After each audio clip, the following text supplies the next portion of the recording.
Honorable members, there will now be an opportunity for silent prayer or meditation.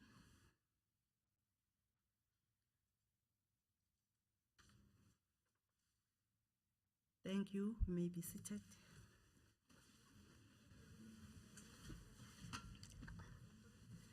Yeah.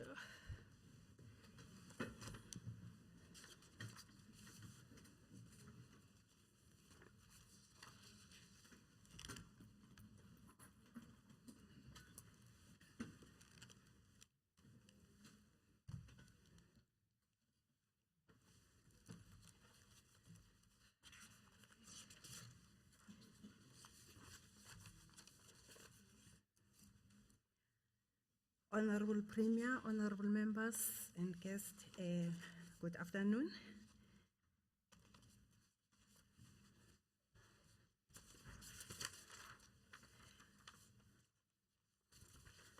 We are now moving to statements by members. Are there any member statements?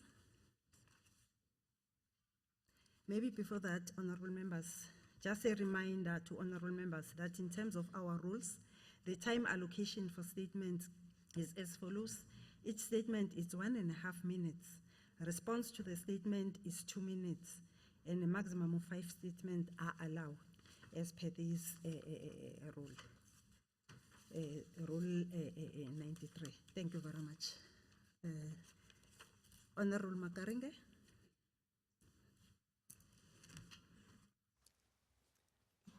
Honorable Speaker, Mkhatshwa District Municipality is well known for its mixed farming products. The district has all sorts of agricultural programs and products such as maize production, cattle farming, potatoes, beans, wool, piggery, nuts, subtropical fruits, and many more good stories to be proud of. The district and the Mkhatshwa municipality in particular is the home of the Mkhatshwa Agricultural Development and Research Center for Crop Farming and Animal Husbandry. We are proud of all these positive developments and request the Honorable MEC to please use all the above successes to reduce unemployment to give the young men and women in Mkhatshwa District Municipality. The district has too much to offer, especially in the agriculture field. The farmers in the district need more help from the Department of Agriculture as well as we all work towards a radical economic transformation in agriculture. We continue to applaud the department and the Honorable MEC Shongwe for the steering work done in the above-mentioned district. I thank you. Thank you very much, honorable member, honorable MEC Shongwe.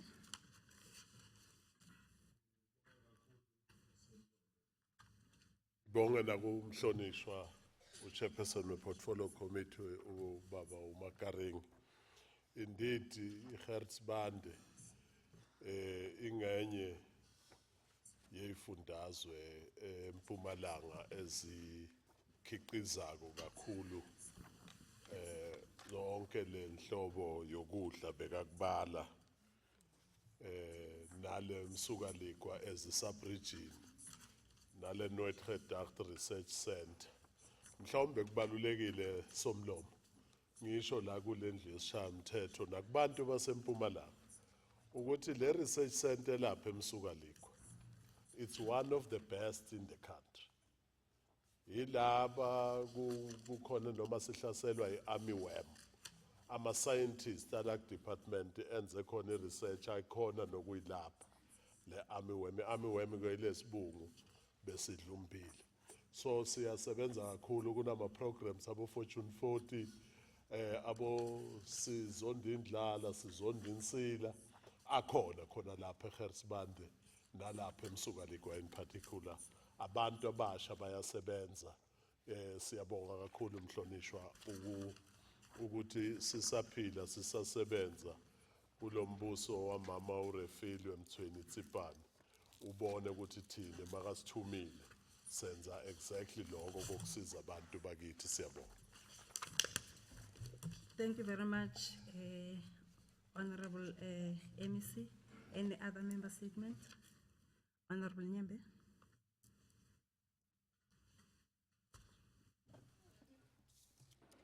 Thank you, Honorable Speaker.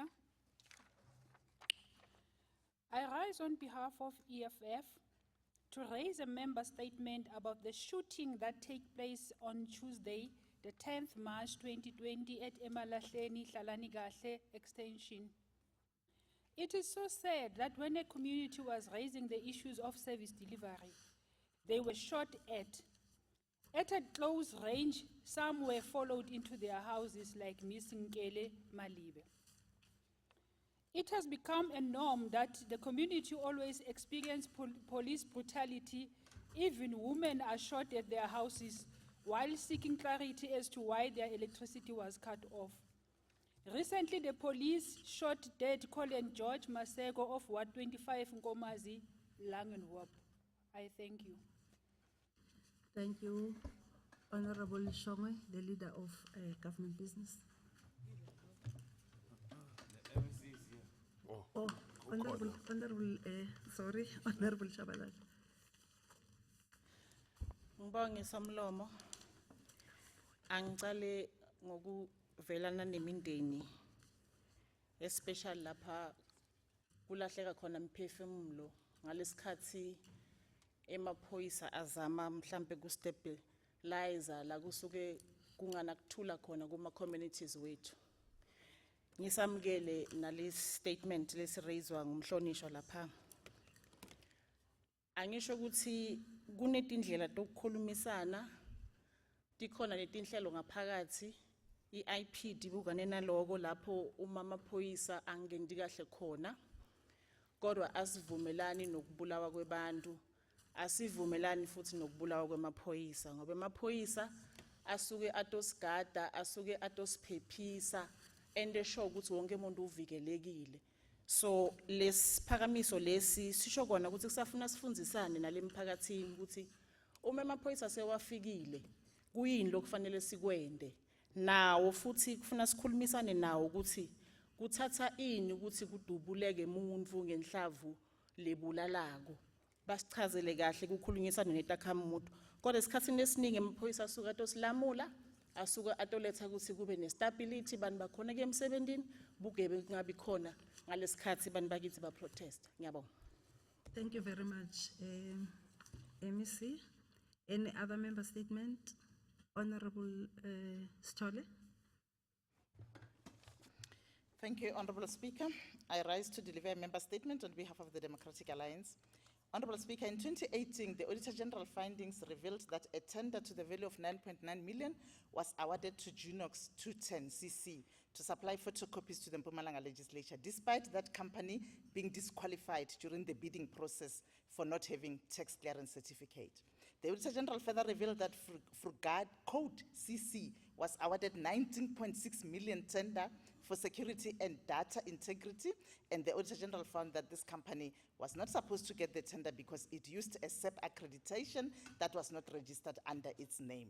When all this was brought to the attention of our Honorable Premier, Umama Refilwe Tsipane, she said she is still applying her mind on what action to take against those who are responsible. Honorable Speaker, in 2018, former Speaker Violet Suela instituted an investigation into how this legislature forced two companies into a joint venture. This investigation costed 250,000 of taxpayers' money, but the report is hidden from the public. Honorable Speaker, why does this government waste taxpayers' money by instituting forensic investigations but hide reports from these investigations? Why even bother to do an investigation then?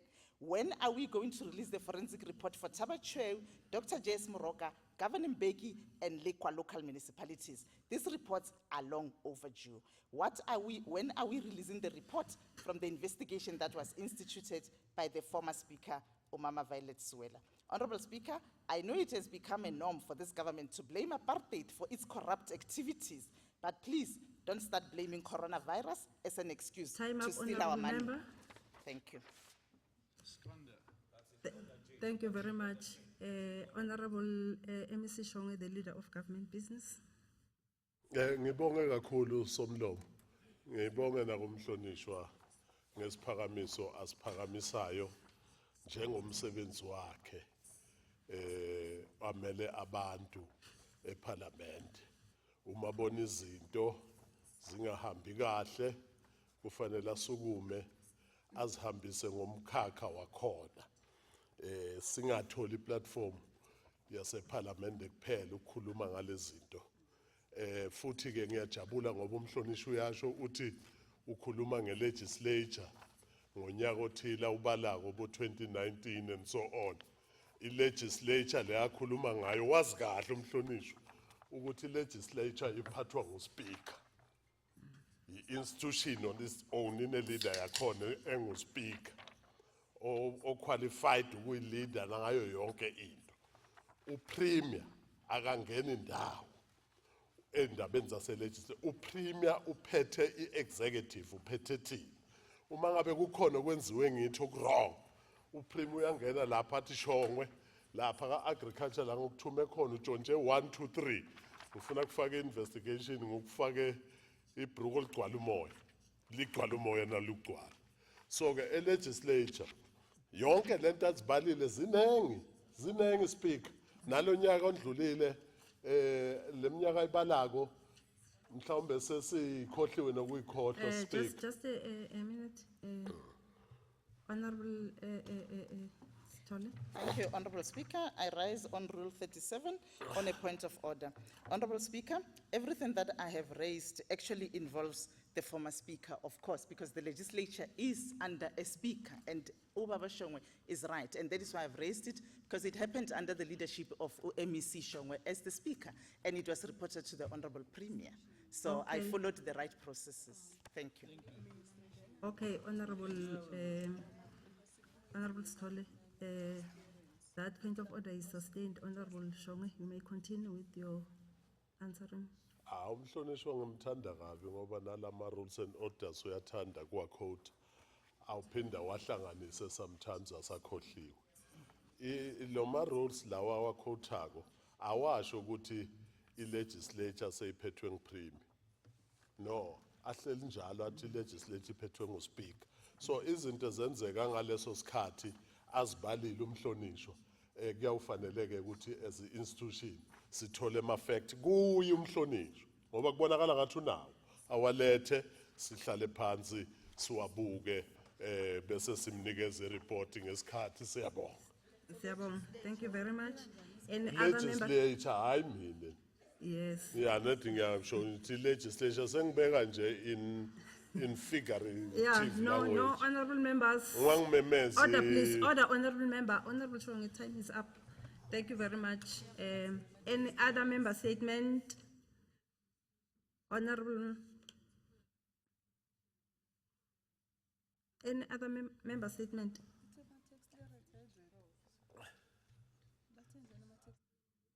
Oh, you don't have, okay. We're now moving to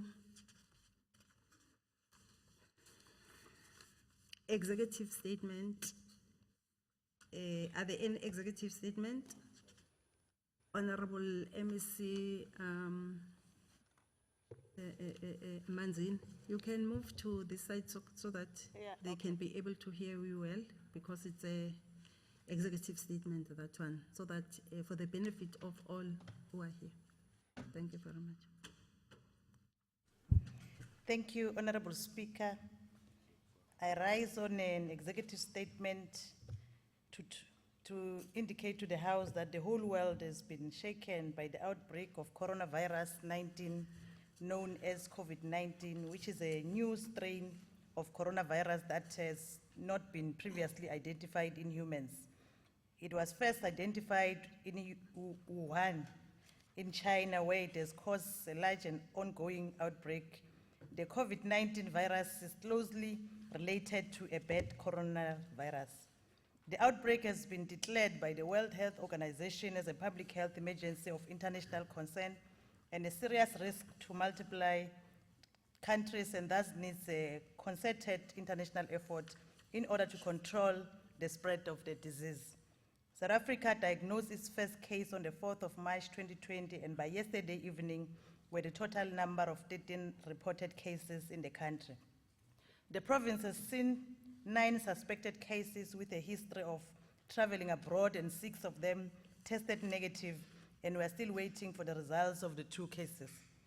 And I can announce as a province, we are now having 1 positive COVID-19 cases confirmed yesterday night at about 11 o'clock.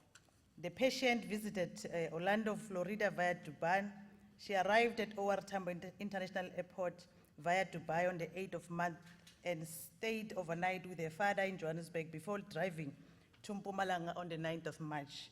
The House has to note that all confirmed cases that test positive for the coronavirus are being announced by the Minister to show the commitment of the country in managing this global outbreak of the virus. Our team is already out to trace the contact, as the lady is a salesperson in an electric shop while the husband is a banana packer. The couple has been brought to Rob Ferreira Hospital today for further assessment. The specialist is satisfied that they can be self-quarantined at home, and our teams will follow them up. So there's no patient at Rob Ferreira as we're speaking with the coronavirus. We have seen several fake news that were and still are being circulated through the media, scaring our community members that the province has had some COVID-19 positive cases in Witbank, Rob Ferreira, Matibidi Hospital, and some has a view. We have to urgently dismiss the misleading news, and we are still appealing to our communities to refrain from creating such fake news. Honorable Speaker, it is of high importance that we all understand that the spread of the virus has been established to be through person-to-person transmission, and the main route of transmission is through respiratory droplets, cough and sneezes. Contaminated surfaces of objects with a respiratory droplet can also transmit the virus, and the virus has also been isolated in stools.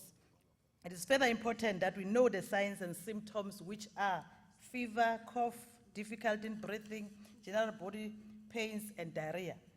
There should be a high index of suspicion, especially when a person has a documented travel history to countries with ongoing COVID-19 outbreak within 14 days before symptoms onset, or had a close physical contact with a confirmed patient with COVID-19 while he or she is symptomatic. We can all play a role in prevention of the spread of the virus with the following easy hygiene practices. Practice hand hygiene frequently. Wash hands often with soap and water for at least 20 seconds. If soap and water are not readily available, use an alcohol-based hand sanitizer that contains at least 60% alcohol. Cover nose or mouth when coughing or sneezing. Use a flex, elbow, or tissue. Avoid contact with person with cold flu-like symptoms. Practice routine cleaning of frequently touched surfaces, including tables, doorknobs, light 50 switches. seconds Avoid left. contact with the.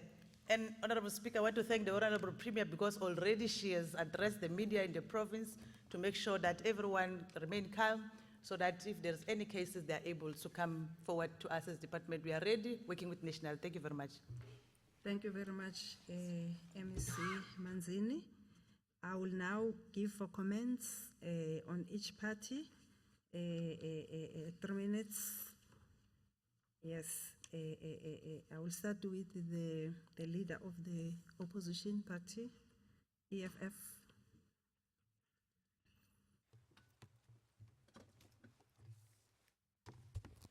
Thank you, Honorable Speaker.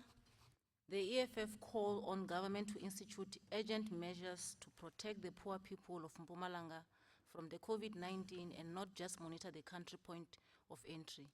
The majority of our people use alternative modes of transport, and our country borders do not start and end at OR Tambo International Airport. Like in our province, we have Libombo, Oshuk, Mananga border posts, as well as KMIA and Skukuza airports, all as entry points. What tracking mechanism has the department devised for township, rural, and public spaces so far? How would you track down taxi, bus, and train passengers who are sitting next to an infected person? The MEC must conduct a comprehensive stakeholder and community engagement plan of action to inspire and coordinate a multi-sectoral and partnered intervention.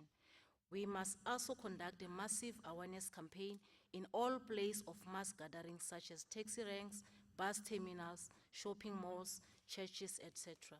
The department must also find out the monthly cost of dealing with coronavirus should it seep into the province, since such virus is a bigger threat to the poor who will not have the means to buy food in bulk and lock themselves in their houses.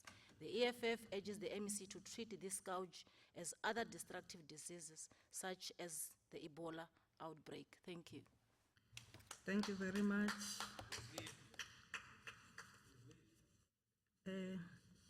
From the DA, Thank you, Honorable Speaker.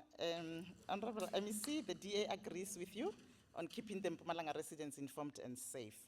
The DA also condemns the spreading of fake news, which causes unnecessary fear and panic.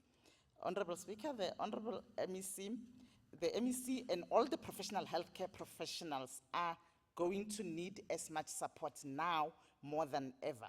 Healthcare professionals are bearing the brunt of this global pandemic, and government must support them in this fight. Honorable MEC, just yesterday I listened to a doctor on radio who said in our province, we only have Rob Ferreira as identified a hospital to deal with coronavirus. If this is the case, Honorable MEC, the casualty in Rob Ferreira is going to be inundated, as people are suspecting that they might have, as are encouraged to actually go and test, and most of our people in our province don't have medical aids. Honorable MEC, the DA believes that it is inevitable that Mpumalanga will have its fair share of the virus, but we need to identify clinics across the province to deal with the virus, not only Rob Ferreira, because that is not enough. Honorable Speaker, the MEC must also stock up on medicine, protective gear, and medical equipment to assist the medical personnel in this fight. And Honorable Speaker, the most important one, the vacancies within the Department of Health needs to be filled, because you cannot go to war with skeleton staff. We need to fill this matter, we need to fill these vacancies as a matter of agency. And I believe Mpumalanga Executive must lift the moratorium, because now more than ever, we need more healthcare professionals in our healthcare facilities. Honorable MEC, we cannot be complacent, as you have also said so, and wait for the virus to cripple us before we react. We need to be armed before the virus hits us, because we cannot run away from it. It is going to hit us, and we need to be ready. Honorable MEC, the people of Mpumalanga need to be informed on a daily basis from your department on the status of the province, not only on the national statistics, as this would able to curb and stop the spread of fake news. An update from your office is crucial at 50 this point in seconds. time. An update from your office is crucial at this point in time, so that the people remain calm and not panic. Thank you. Thank you very much. FF Plus.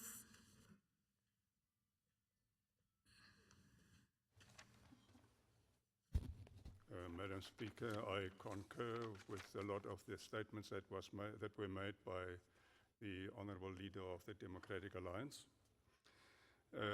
In our opinion, the coronavirus is not our biggest problem.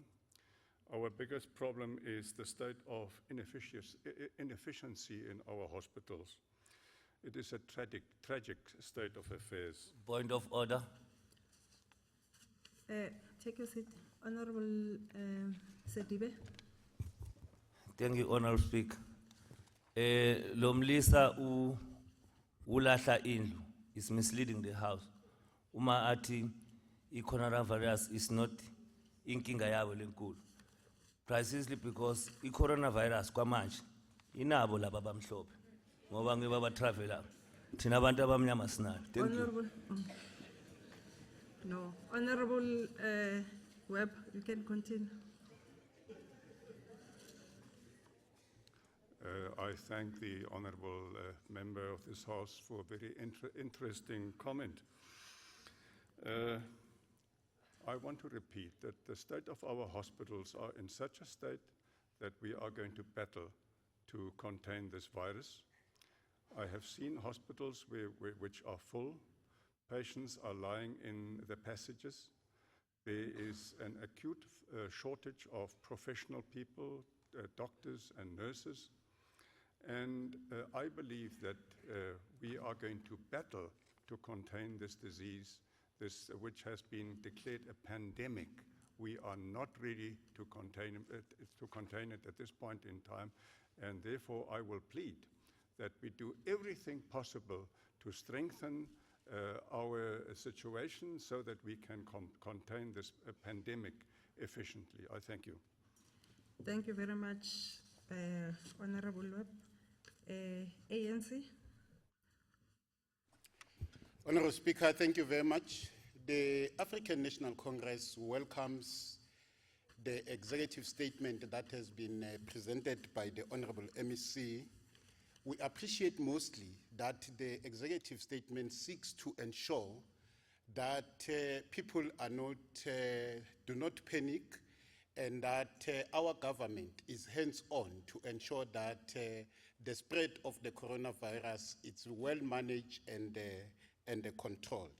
But we further appreciate mostly that this statement, it provides clarity on the fake news that we have seen on social media about people that have been affected with coronavirus, because it was causing, these fake news were causing panic to infect the people.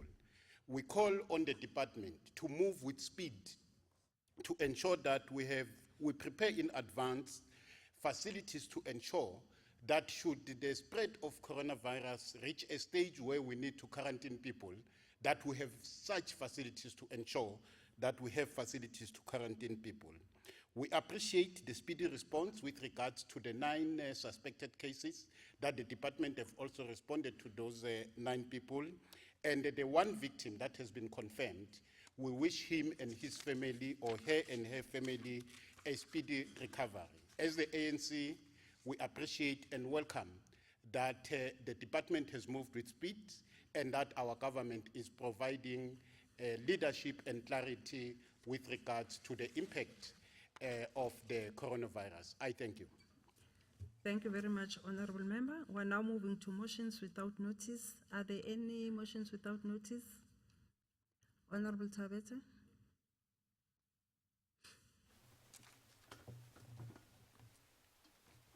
Thank you, Honorable Speaker. I rise to move a motion without notice for this Honorable House to congratulate the efforts made by the ANC Chief Whip in the legislature together with the Minister of State Security for organizing the community of Mbalenhle and stakeholders around Mbalenhle to fight against crime.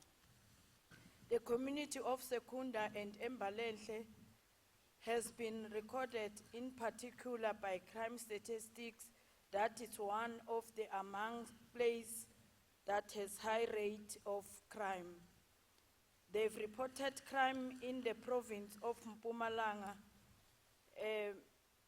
This includes all public categories of crime such as murder, theft, robbery, gangsterism, assault, burglary, and amongst others. Further noting that the launch declared that enough is enough. From now onwards, the community will come together and adopt a long-term community saved and 50 seconds. upliftment 46. an upliftment program which will be implemented as collective program by the community of Mbalenhle. I thank you. Thank you very much. The question before the House is whether we agree to adopt the motion. Agreed to? So agreed. Thank you. Any other motions without notice? Honorable Mfokeng? Thank you, Honorable Speaker. I rise on behalf of the EFF to register our disappointment with regard to the manner in which the admission of learners in the boarding schools built at Mkhatshwa local municipality, one in Solmkhize and another in Amsterdam, Machado Top, Belfast, and Leidenburg. Speaker, the purpose of building these boarding schools was to assist learners from surrounding villages and farms with conducive learning environment that has accommodation to reduce the long traveling from and to schools. To our shock, Honorable Speaker, during our visit at both schools in Mkhatshwa local municipality, we established that an estimated 40% of the learners admitted are not from the targeted villages or farms. As the EFF, we reiterate that the department must consider the local learners when processing application for admission in the boarding schools. I so move. Thank you. The question before the House is whether we agree to adopt the motion. Agreed to? So agreed. Thank you. Any other motions without Honorable Mkhatshwa?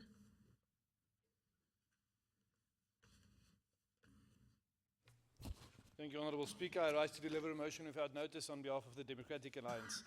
Honourable Speaker, noting that Mr. Samkelo Ngomane from Mashushu was recently crowned as Mr. Mpumalanga during a very prestigious event. Further noting that Mr. Ngomane is currently a student at the University of Mpumalanga in a Bachelor's of Science, and is the youngest contestant in the history of this competition to walk away with the title. Further noting that his runner-up is Mr. Bethel Mbebe, and the two of them will be advocating the cause of a boy child also needs protection and education. Honourable Speaker, I move that this House sends the two of them, Mr. Mpumalanga, Samkelo Ngomane, and his runner-up, wishes of congratulations, and that we wish them the best for their challenges for the year of their tenure ahead. I so move. Thank you. The question before the House is whether we agree to adopt the motion. Agreed to? So agreed. Thank you. Any other motion without notice, Honorable Webb?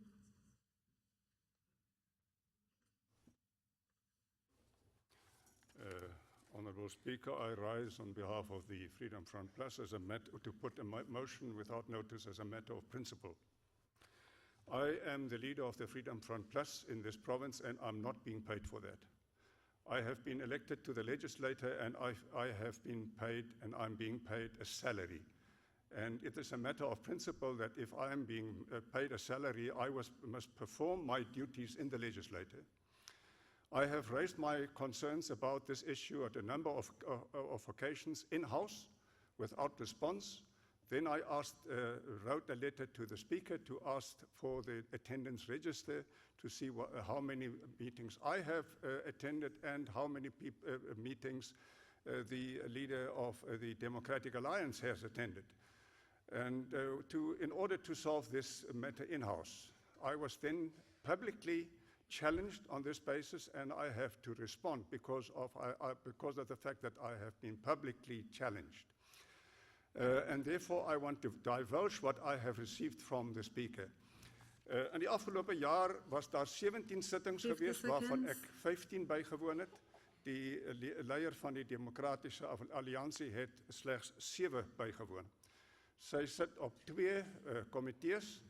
Die een komitee het 16 sittings gehad, waarvan sy 3 bygewoon het. Die ander komitee was daar 15 sittings, waarvan sy slegs 2 bygewoon het. Madam Speaker, this is a matter of principle. The principle is if you are being paid by the legislature to do your services here, then you have to perform your services here and attend most of the meetings that you ought to attend. I so move. Thank you, Honourable Member. The question before the House is whether we agree to adopt the motion. Agree? The motion stays defeated. Thank you. Honourable Member, order please. Thank you.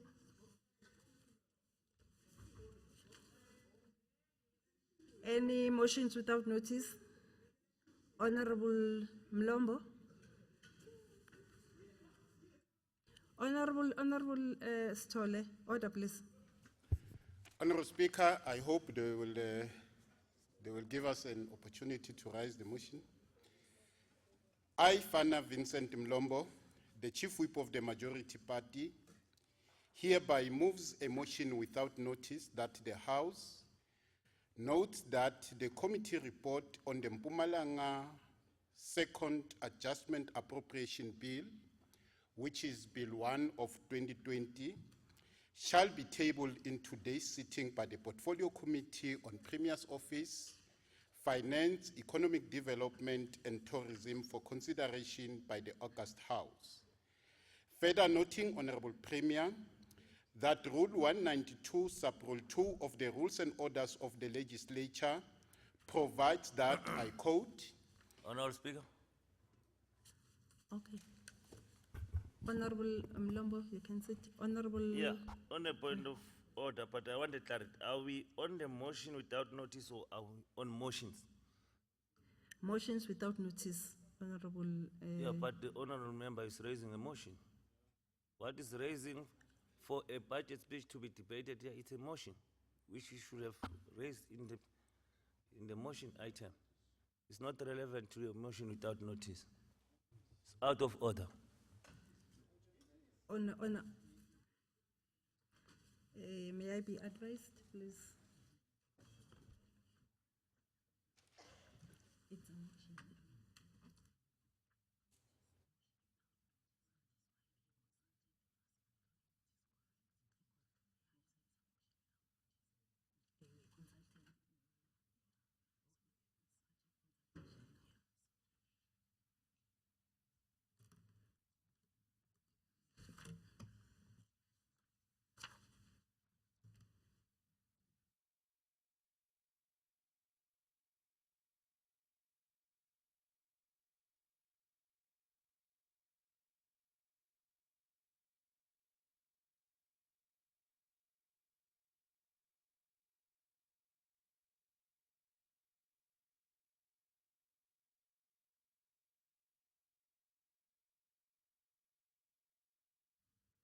Okay, thank you very much. The advice is that it is a motion without notice because we dealt with in the programming, and also there are rules that must be suspended, Honorable, in terms of the rules, like the issues of debates and the like.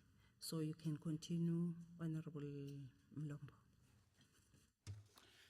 Thank you, Honorable Speaker. I was on the further noting part. Further noting that Rule 192, Sub-Rule 2 of the Rules and Orders of the Legislature provides that, I quote, and that is the area that you were talking about, the Speaker must allow for the committee the committee's report to be debated in the legislature by some members from the relevant portfolio committee in accordance with the Speaker's list, close quote.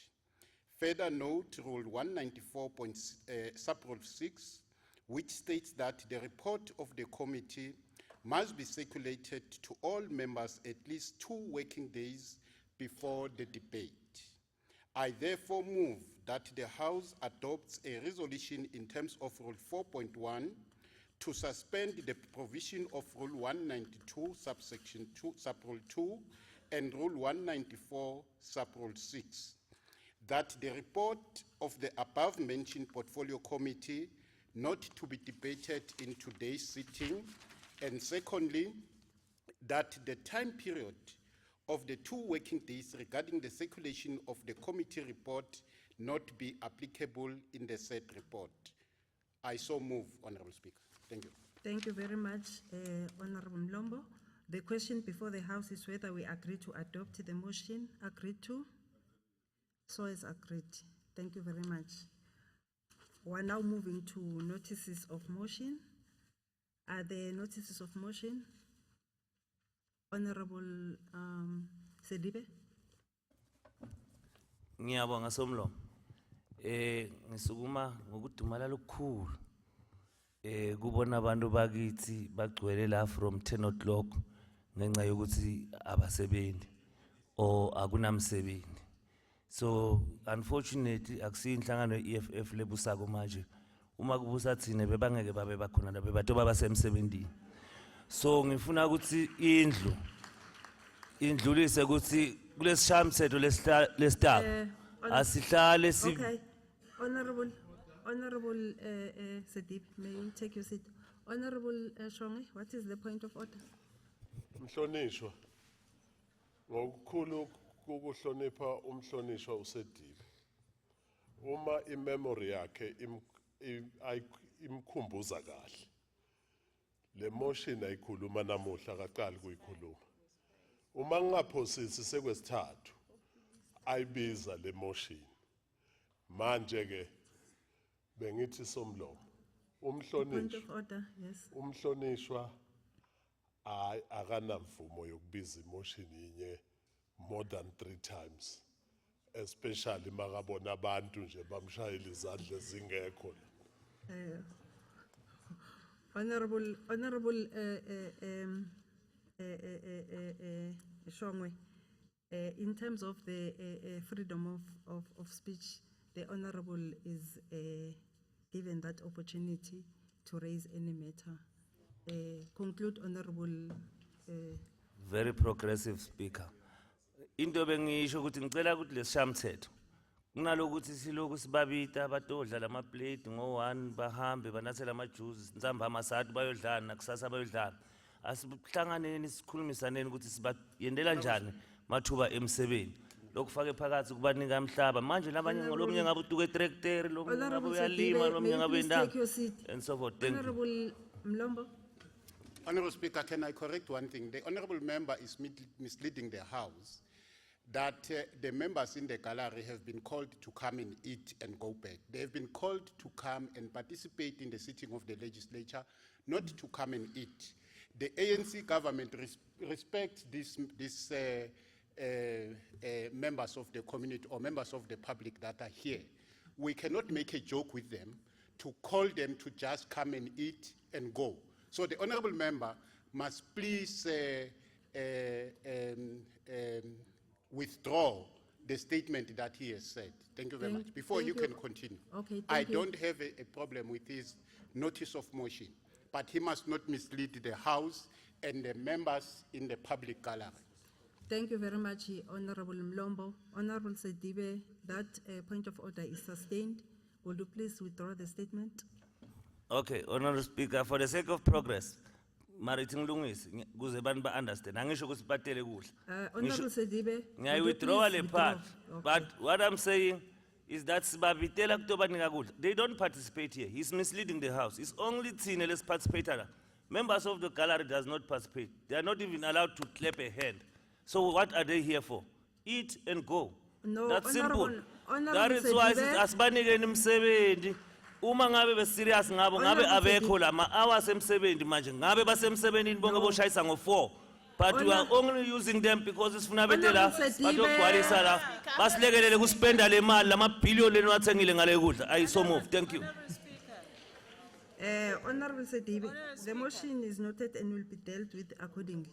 But Honorable Sedibe, you know that as part of our mandate, public participation is one of our mandate as the legislature. We are here because of that. So when we invite people to participate, we are inviting them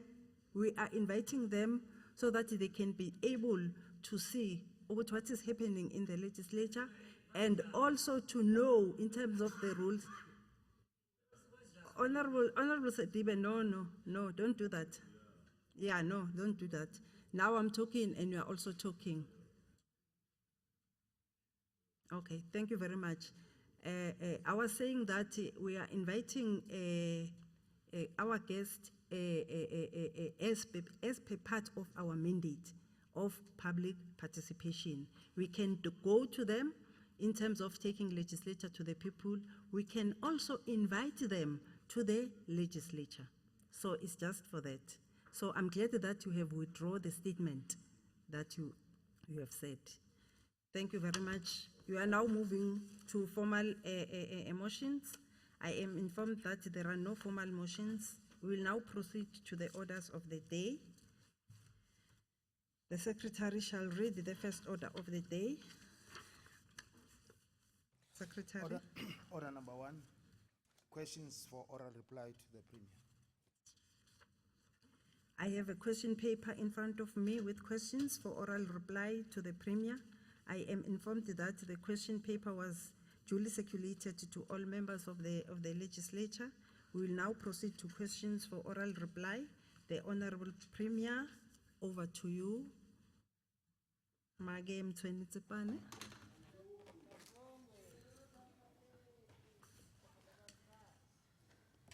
Question 1 from Honorable MC Sidibe, EFF, to ask the Honorable Premier. Honorable Premier. Thank you very much, Honorable Speaker, for affording me an opportunity.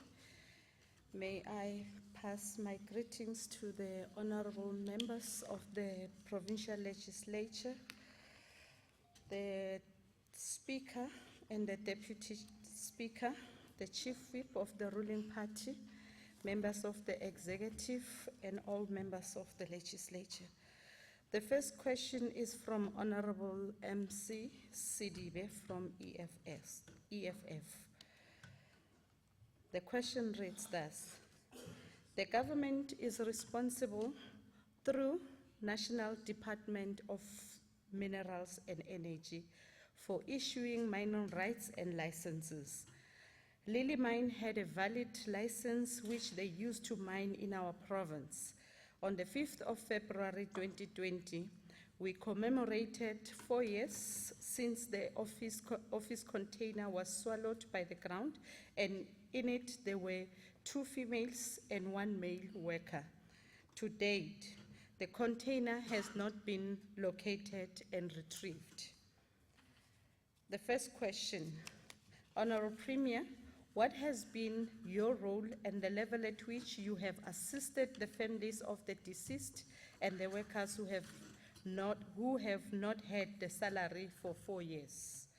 In response, Madam Speaker, the Honourable Member Sidibe, as a citizen of this province and perhaps as a leader of the party that has developed more interest in this matter, should be aware of what the ANC-led government has done to assist the families of the deceased and the workers who lost their jobs since this Lily Mine tragic accident occurred in 2016.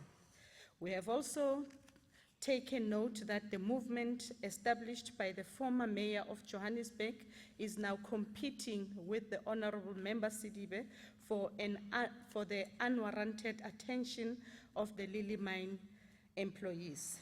It is indeed said that political parties are desperate to score political points over a tragic issue like the Lily Mine disaster. Maybe as a reminder, Honourable Speaker, let me take the Honourable Member down this unfortunate and horrific memory lane. I do this with a heavy heart, knowing very well that 3 of our people are still trapped underground. The member is correct to say that any matter that relates to the mining is the competency of the National Department of Mineral and Energy. From the very same day when this disaster happened, we dispatched our teams to go and assess the situation and report back to us. Our immediate main concern was the welfare of the families of the deceased. We were also concerned with the fate of the employees who had just lost their jobs. It should be remembered that Lily Mine and Babrook were operated by the same company. Lily Mine was more profitable than Babrook, and as a result, it was carrying the operational cost of the less profitable Babrook.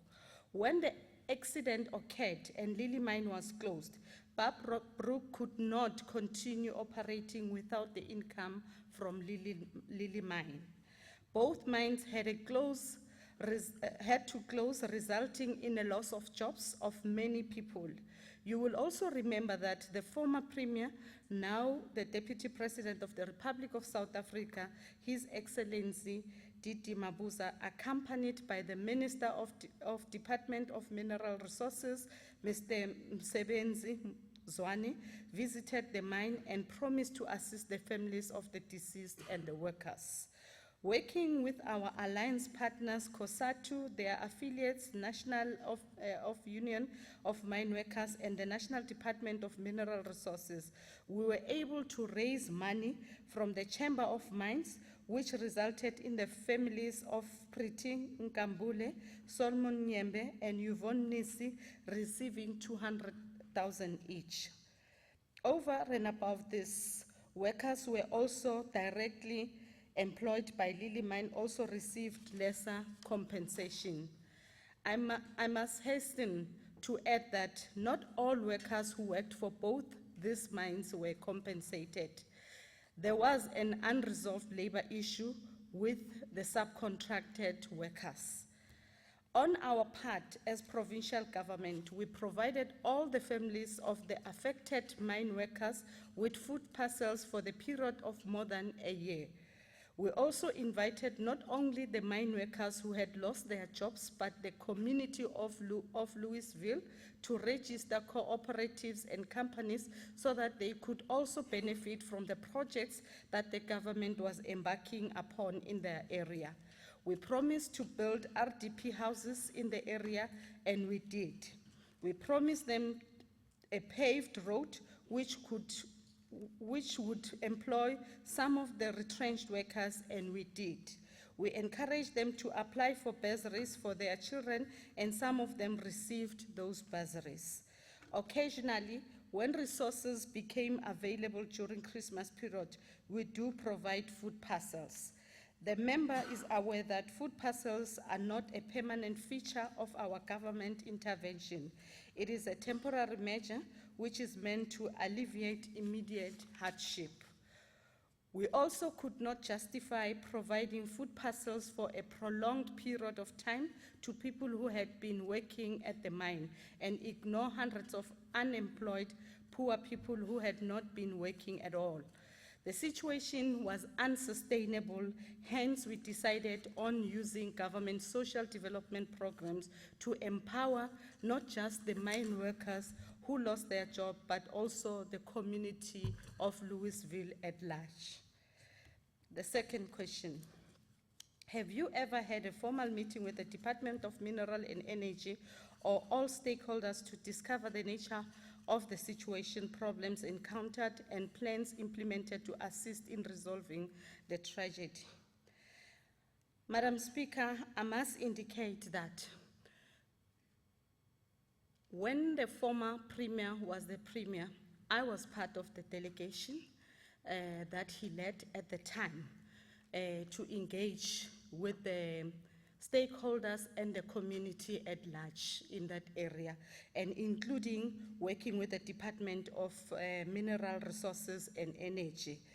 And however, we must also indicate that from time to time we do receive updates on the matter. The honourable member is aware that both these mines were placed under business rescue, and as things stand, the joint business rescue practitioners, Mr. Diveru and Mr. Terblanche, have been given the powers to try and save the mines. As government, we are unable to intervene since this is a private company with shareholders, directors, creditors, and debtors. It is governed by the relevant prescripts that deal with company laws, and once it is placed under business rescue, we cannot intervene. However, it is important to observe that the Lily Mine issue has been turned into a battlefield where companies and individuals are more concerned about their self-serving interests and are abusing our court system to disadvantage our people who need their jobs back. For the past 4 years, we have observed how companies are in and out of court trying to wrestle Lily Mine and Babrook from one another without focusing on how to attract investors, open up the mine, and begin with the process of retrieving the container that has the bodies of the 3 workers. Their families shall never have closure until they are able to give their deceased, their beloved ones, a dignified funeral that are in line with our culture and traditions. Question 3. How much will it cost to retrieve the container, and is the government prepared to fund such operation? In response, Madam Speaker, as government, we have never undertaken an assessment as to how much will it cost to retrieve this container. However, there has been an estimate from those in the mining sector of a figure between 200 million rand to 300 million rands. We simply cannot confirm these figures. Both Lily Mine and Bar Brooks are owned by the private companies.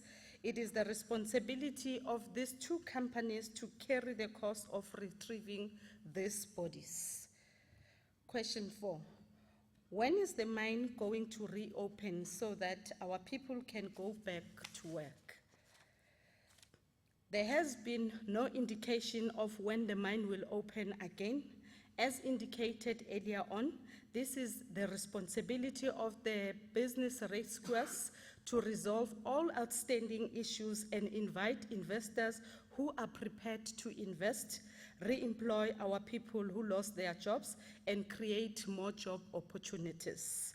We would like to once more urge entities involved in litigation over the matter to expedite the process of reopening the mine.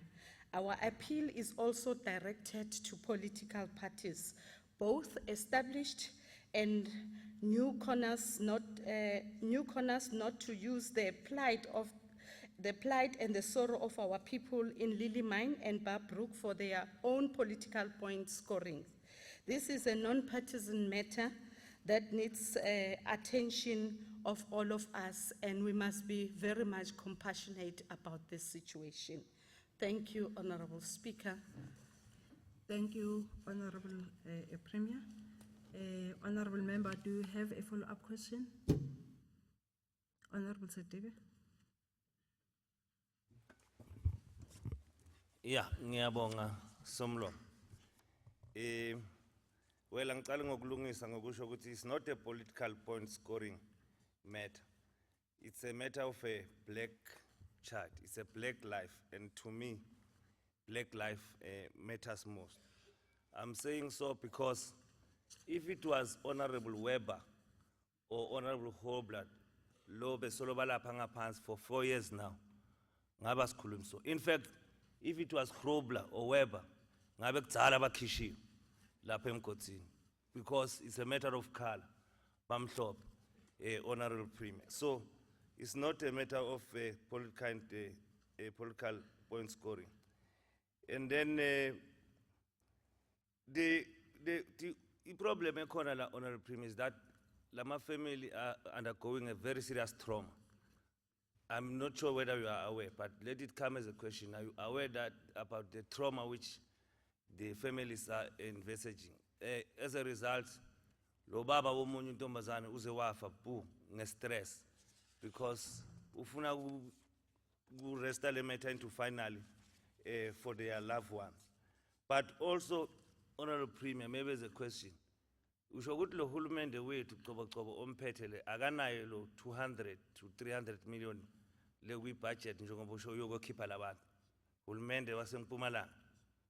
Or if anganayo usho ukuthi ningahluleka ukufundraise 200 to 300 million just sokhipha labantu abanikazi bayo bobeka ithambo labo like all people. Thank you.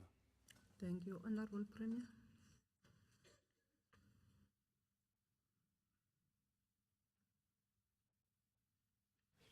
Thank you once again, Honorable Speaker, and thanks for the question from Honorable Sidibe. I understand the plight on the matter and the sensitivity thereof, and which is something that in common, I'm sure all of us in unison, we stand together on the very same matter.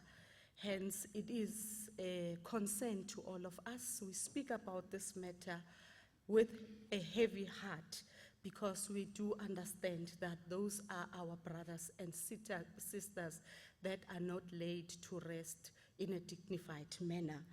And Honorable Speaker, may I also indicate that indeed, if further counseling is needed so that we continue with the families to assist them emotionally and psychologically, certainly that rests within our competency as provincial government, so that we assist them to try and heal emotionally. There is no amount of words or action that we can do at this point in time that will bring peace within the inner souls of their families until their bodies have been recovered from the situation. That is the most critical and very crucial matter that we are constantly engaging with the Department of National Minerals and Energy to make sure that we get feedback as to how far is the business rescue process is and what are their plans, what are plans in place. Until then, we will be advised accordingly to say what action should be taken. Certainly, as provincial government, if there is indeed a role that will have to play in terms of assisting, it's not a question of money, but it's a question of doing things in a manner that has to be done. For as long as the business practitioners, the business rescue practitioners are there, we will await certainly the reports that they will come up with, and surely that report will also be submitted to national, and accordingly we will have to act. But once again, we are saying we are equally concerned, and we must remain compassionate, work with those families, be of assistance where we could. We do understand that point, Honorable Sidibe, and I'm certain we all share the same sentiment, because definitely it could have been anyone in that situation, irregardless of color of your skin or whoever, but the bottom line is an incident, a tragic incident has occurred, and it must be, we need to find closure at some point. Thank you very much, Honorable Premier. I will not allow for another follow-up question. We have exhausted the 15 minutes. We are now moving to another question number 2, Honorable R.J. Sitole from the DA. Thank you very much, Honorable Speaker. The question from Honorable Stole reads thus: with regards to the oversight done in Siangova Integrated Residential Development Program during TLP in March in 2018, can the Premier state the following? Why these above-mentioned beneficiaries of water and electricity are still not connected to their houses? In response, Madam Speaker, there have been challenges with water supply within the Siangova area, which are mainly attributable to the low water pressure from the adjoining feeding reservoir. Despite the connection of houses, the water pressure is very low and cannot meet the daily household water consumption demand. There was an intervention by the Human Settlement Department on the upgrade of the bulk water line from Verena 10 off to Siangova Phase 1, but this did not yield any significant result, as there was still a need for further upgrade of bulk water supply upstream by the municipality. Another challenge facing water supply in the area is that the water extraction capacity of the Witbank Dam has been exceeded, and there is a need to identify other extraction points by the municipality. On electricity connection, the municipality has made an application to the Department of Energy and Minerals for the full electrification of the area, but due to the budget shortfall, this can only be done incrementally over the medium-term strategic framework period. Question 2, can the Honourable Premier state why the municipality has over 800 people sharing one Jojo tank? About 10 Jojo tanks were purchased to be shared amongst the residents of Siangova and were delivered in various areas throughout Siangova. Some of these tanks have been stolen, but it is incorrect to state that only one Jojo tank caters for 800 people. Presently, the municipality is in the process of drilling a number of boreholes in order to reduce the number of households dependent on Jojo tanks. Question 3, how often does the municipality provide water in the above settlement? Water is provided on a weekly basis and in some instances at a higher frequency depending on the need. Question 4, When will these houses be connected with water and electricity? In response, Madam Speaker, 700 houses have been connected to the grid as at the end of 2019. 300 more households have been added for electricity in the last 3 months. The water reticulation has been done on all the 8,967 stands. However, there remain some challenges with the low pressure from the reservoir at Pine Ridge. We are in a process of addressing this challenge as well as building a new extraction point to meet the increasing demand of the communities surrounding Siyangoba. Question 5. Honorable Premier, how did TLP benefit the residents of Siyangoba if these problems were identified as well as adopted by this House? The TLP raised the issues that were in the public domain and were being dealt with by the municipality and ourselves. These challenges had been subject to reports by departments to relevant structures of governance. Members of the legislature were appraised of the challenges confronting the area, most especially the issue around bulk water supply. This has made it important for national, provincial, and local government to channel their resources in the integrated manner to address these challenges. As the Department of Human Settlement was tasked with the responsibility of assisting the municipality with their bulk water supply, we will continue with our efforts to find better, if not alternative ways of sourcing water supply that will feed into Siyangoba. We are also exploring various funding methods, which includes grants from the National Department and our own funding. Thank you, Honourable Speaker. Thank you, Honourable Premier. Honourable Member, do you have any follow-up question? Honourable Stolle. Thank you, Honourable Speaker. My follow-up, thank you, Honourable Premier, for the responses. My follow-up question is, it put us in reverse when we built houses in places such as this, where we put a beautiful house, but people don't have access to water and sanitation. It's almost as if like it dampers the hard work that was done. And I want to know, the Honourable Premier, why do we build houses in such places when we know that we are going to face these challenges?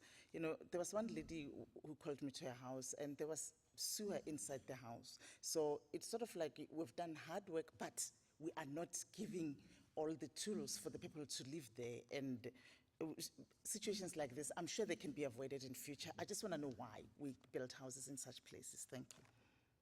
Thank you, Honourable Premier.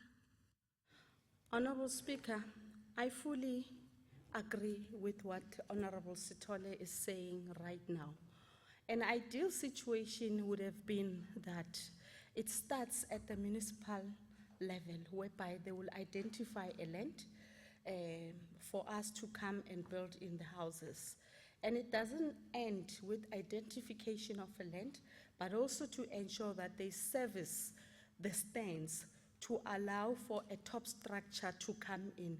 That is where the Department of Human Settlement comes in with the top structure and the reticulation. And that reticulation must be intertwined or connected into the bulk infrastructure, which in the main, that should have been a responsibility of the municipality. And it's so unfortunate that in certain areas, indeed, beneficiaries are registered. There has been pressure that has been exerted, and then we begin to build houses without all the necessary nitty-gritties that goes with those amenities. Hence, we end up being in this situation. However, we must indicate that we have since picked that up. That does not assist us necessarily. Hence, as provincial government, from time to time, you see us intervening in assisting the municipality to come up with the bulk infrastructure, because we cannot say that we divorce and distance ourselves from that situation, because it is happening in our shores as well. We would intervene in certain areas to say that municipality, let us assist you with a bulk infrastructure so that we can start with the servicing and also the building of the top structure. But then we have since noticed that that gap is costing us, it's a problem. We've agreed, even in our last Lekgotla, it was a point of emphasis to say that all the human settlement developments that are planned for this current financial year, priority must be given to those municipalities that has service stands. So we cannot perpetually continue with the pattern that creates problems to us. Definitely, you are correct, Honorable Member. We are addressing that. We've seen that shortcoming. We must acknowledge that. We acknowledge that and we have addressed that. We came up with a strategy to say that how do we ratify that mistake from happening in future so that future occurrences of this nature are no more. Thanks, Honorable Speaker. Thank you very much, Honorable Premier. Honorable Member, do we have any other follow-up question? Okay. Are there any follow-up questions from other members? None. Thank you very much, Honorable Premier. We're now moving to question 3 from Honorable W.L. Weber. Thank you, Honorable Speaker.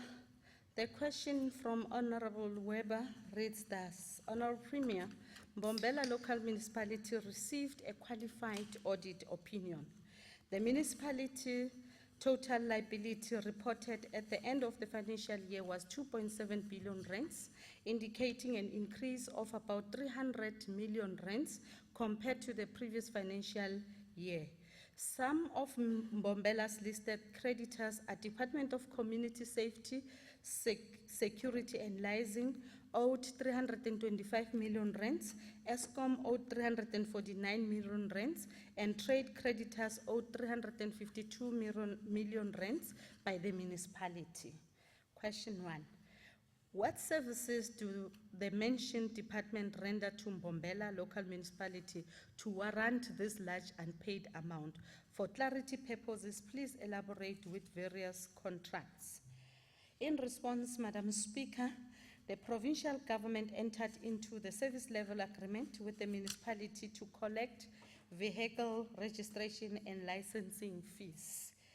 The contract states that the municipality must pay over 80% of the revenue collected, and the remaining 20% the municipality may keep as agency fees. The municipality has not been honoring the provisions of the service level agreement and has not been paying over the department the 80% that we've agreed upon. Question 2. What time period has lapsed resulting in the accumulation of such debts to these departments? In response, the debt goes back as far as 2013-14 financial year. The debt has increased and accumulated interest over the years. That includes ESCOM account. Question 3. What are the relevant departments doing about the collection of unpaid revenue from Mbombela local municipality? The Department of Community Safety, Security and Liaison has had engagement with the municipality to honor the provisions of the service level agreement. Although this has not happened at the expected scale, the municipality has recently started to transfer some funds in this regard. Engagement in this regard will continue and shall be guided by the intergovernmental framework in order for service delivery not to be hampered on either side. Question 4. What are you as the Premier doing about the provincial turnaround strategy, if any, for all municipalities that suffer the same fate as Mbombela local municipality? Please detail. The plan is for the provincial government to take over the function from the non-paying municipalities. The provincial government has taken over the function from 7 municipalities and is in a process of taking over the function from Mbombela municipality. The function has been taken over by the provincial government from the following municipalities: Tabachweu, Emakhazeni, Chief Albert Lutuli, Mkondo, Governbeki Municipality, Lekwa Municipality, Victor Kanye Municipality, and Ngomazi Municipality. Thank you, Honorable Speaker.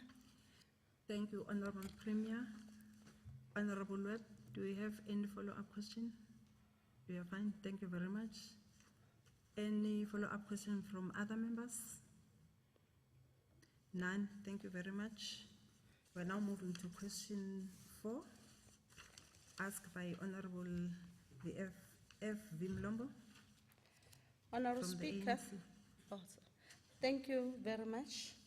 The question has been asked by my Chief Whip, Honorable FV yes. Mlombo. Mpumalanga is one of the South Africa's top tourist destinations. Mpumalanga's rare combination of low-veld escapement, subtropical weather, summer rains, and unbelievable scenic beauty makes the province one of the country's best-kept secrets. Question 1. Does the province take advantage to market the beauty of our attraction at the international level? If yes, how? The province is marketed at various international platforms as part of our drive to implement the destination marketing strategy that was approved in 2018. Some of these platforms includes the Lito exhibition in Yekaterinburg and the Tour Operators Workshop in Moscow in the Russian Federation in April. The Africa's Travel Indaba in Durban, South Africa in May, the IMAX Frankfurt in Frankfurt, Germany in May, the Bushfire Festival in Mbabane, Eswatini in May, the ASA roadshows in 5 cities in Germany in September, the IMAX Las Vegas in the USA in September, the Sanganai exhibition in Harare, Zimbabwe in October, the Figani show in Maputo, Mozambique in October, the SAT UK school in 5 cities in the United Kingdom in November, the IBTM show in Barcelona, Spain in November, and Meetings Africa in Sentin City in February. Question 2. Do we provide sufficient safety for tourists when they have visited our province? Can the Honourable Premier elaborate on this one? Honourable Speaker, in response, the province provides sufficient safety for the tourists who visit our province. However, we must acknowledge that there have been instances of criminal conduct against some tourists in our province. The province is working with all relevant stakeholders to stop these intermittent attacks. To this effect, the MTPA has formed a Tourism Safety Steering Committee. The steering committee includes members of SAPS, traffic officials, local government, traditional leaders, private tourism sector, and other government departments.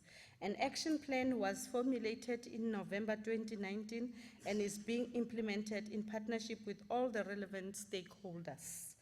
Recently, a private security company was appointed through the Department of Tourism at the national level to patrol and police the 4 crime hotspots in White River, Sabi, Hazyview, and Graskop.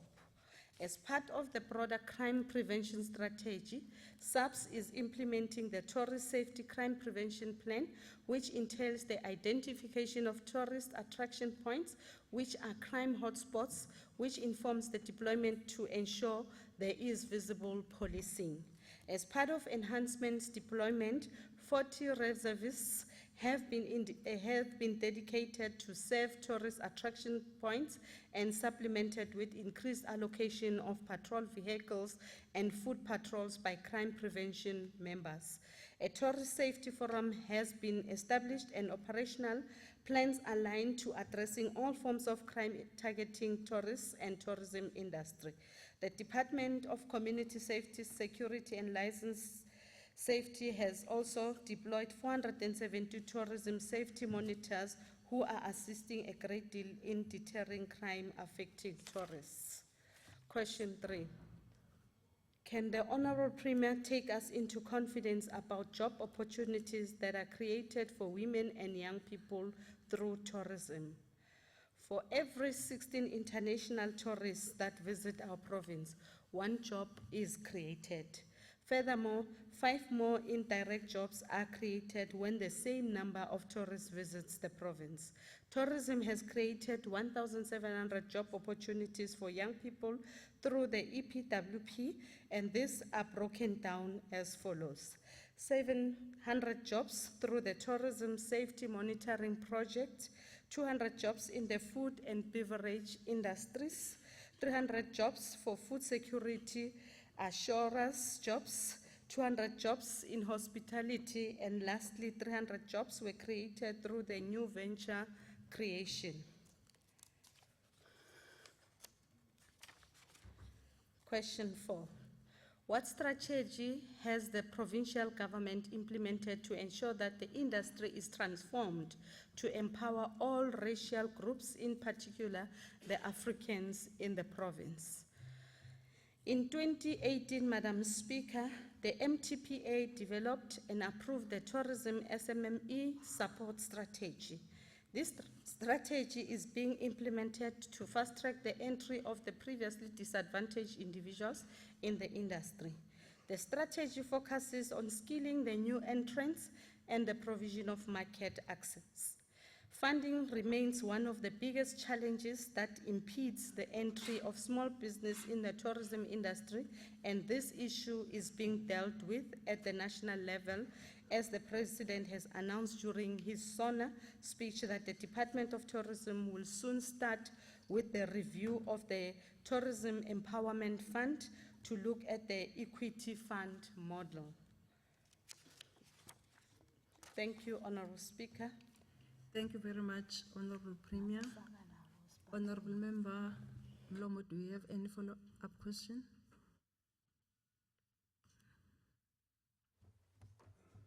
Thank you very much, Honorable Speaker. I think the Honorable Premier has given a very comprehensive response.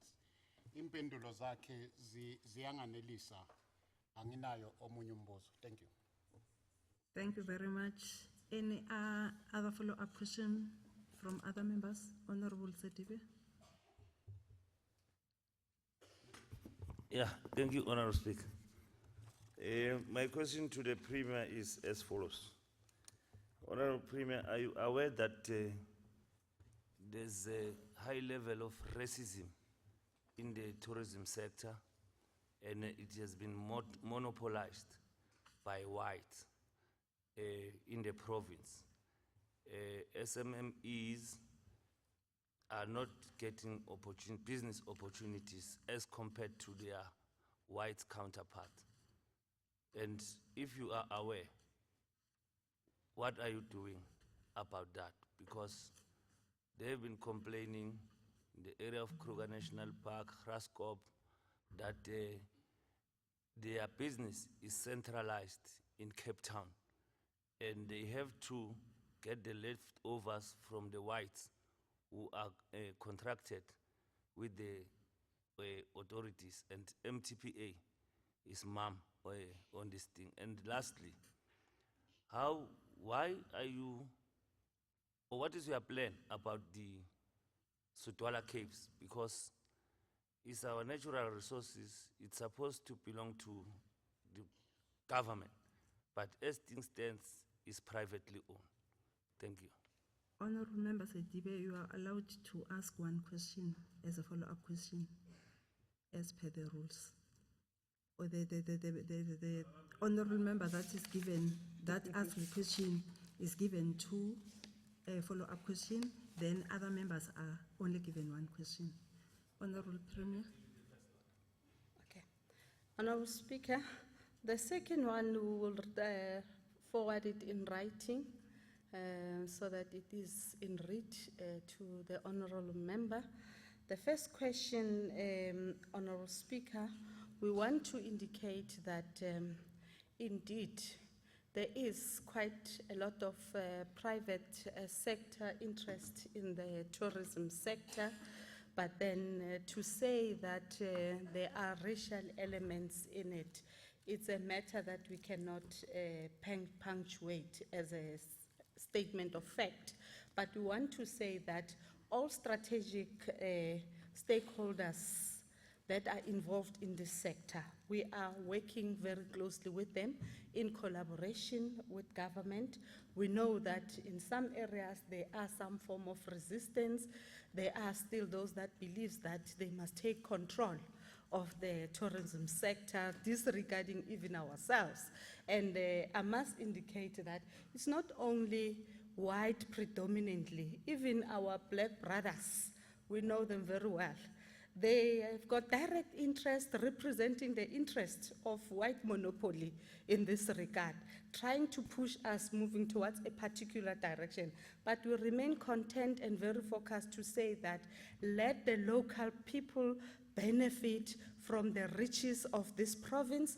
Let us make sure that there is a fair, equitable share in our tourism destination. In a nutshell, Honourable Speaker, I want to indicate that yes, there are challenges of such nature that from time to time would creep in, but we are managing them quite well. Thank you very much, Honourable Premier. Any other follow-up question? None. Thank you very much. We are now moving to question 5, asked by Honourable J.J. Skosana from ANC. Honourable Tabete, I've received a note that Honourable Tabete will stand in for Honourable J.J. Skosana. Honourable Premier. Thanks, Honourable Speaker. The question reads thus from Honourable Skosana. The Mpumalanga government is planning to finance emerging farmers as part of the new initiative of the National Department of Agriculture, Land Reform and Rural Development over the next 3 to 5 years. Question 1. What are the plans in place for this beautiful initiative that the People's Government is trying to achieve? In response, Honourable Speaker, through the Department of Agriculture, Rural Development, Land and Environmental Affairs, we are a part of a job fund initiative. The DADLIA officials are part of the team that has been established by National Department to assess and support potential farmers. The department received 65 applications for funding. After pre-assessment, 11 farmers qualified for the next stage of assessment by the National Assessment Panel. And all these farmers are from our province. Which criteria is the government going to use in order to identify people that are in need of this assistance? The National Department of Agriculture, Land Reform and Rural Development advertised the call for applications through different media platforms, and further awareness was driven through our extension practitioners and agricultural economists within the province. All potential farmers are assisted by the Department of Agribusiness officials to develop business plans, which are a main requirement. There are national assessment panels that has been established to conduct assessment according to the set criteria. Qualifying farmers will then be assessed accordingly. Question 3. The initiative will need proper monitoring and evaluation for the sustainability of the project. Are we having a system in place for that? The National Department of Agriculture, Land Reform and Rural Development will be monitoring and evaluating progress made by the provincial department in implementing this program. At the provincial level, DADLIA has established a task team that is responsible for the implementation, monitoring and evaluation of this program, which will be submitting quarterly reports on the progress made to the National Department. Question 4. What are the number of jobs that we envisage to create through this initiative? As part of the criteria, qualifying applicants are assessed based on the number of job opportunities set to be created seasonally and permanently through the proposed farming operations. Furthermore, the farmers must be committed to host interns for practical training within their respective farms. The actual number of job opportunities to be created through this initiative will differ for each of the successful applications. Thank you very much, Honorable Speaker. Thank you, Honorable Premier. Honorable Tabete, do we have any follow-up question? Thank you very much, Honorable Speaker. I think Honorable Premier uphendule kahle. Safe to say, as long as they are going to implement what Premier has planned with the executive. Thank you. Thank you very much. Any follow-up question from other members? Honorable Sedibe? Yeah, thank you, Speaker.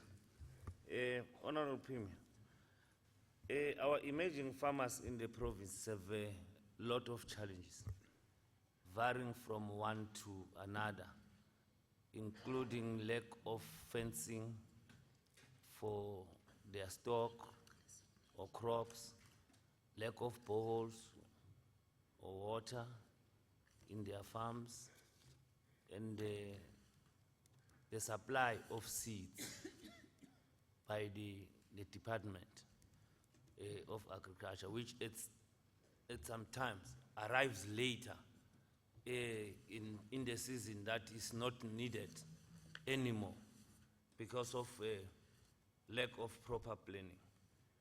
Now,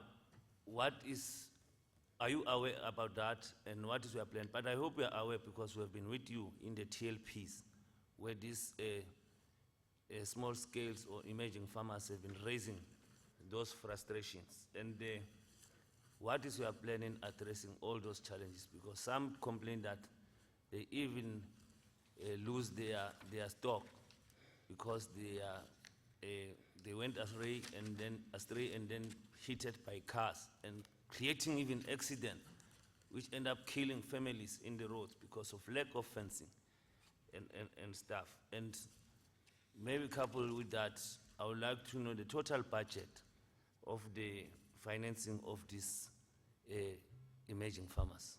Thank you. Thank you, Honorable Premier. Honorable Speaker, let me start with the last one. I don't have the total budget allocated specifically for that. If the honorable member would love to have that, certainly I would request the House to permit us to make that in read once again. Maybe to indicate that, Honorable Speaker, we do have the extension practitioners that goes around the province. And apart from the media platforms that we are utilizing to encourage our small emerging scale farmers to register themselves with the department so that an assessment can be sought in their respective farming areas. Because definitely we've got serious interest in that regard as a province that is more agricultural in nature. We are utilizing our extensional officers to go around. They drive around across the length and the breadth of the province to identify new emerging farmers, and in particular, those that are owned by black farmers, so that we can begin to assist them, understand what their needs are, and what sort of an assistance can we offer in, with regards to them producing their produce. Now, that has been done even apart from them, us waiting for them to come and register. We do go around, we knock at the door. If we see a potential farmer there, we knock at the door, we introduce ourselves and say, who's the owner here? What is happening? What is your plan? We assist them with business plans and also register them into the system, and accordingly we intervene where it is necessary. And accordingly, we want to take advantage of this question and this platform to encourage all our small emerging farmers who's got keen interest that needs support from the departments. Resources are available, and sometimes we don't spend everything that is supposed to be spent because of the less number that is being registered in terms of small-scale farmers assistance. So we want to call upon all of them and those that are seated in the gallery as well.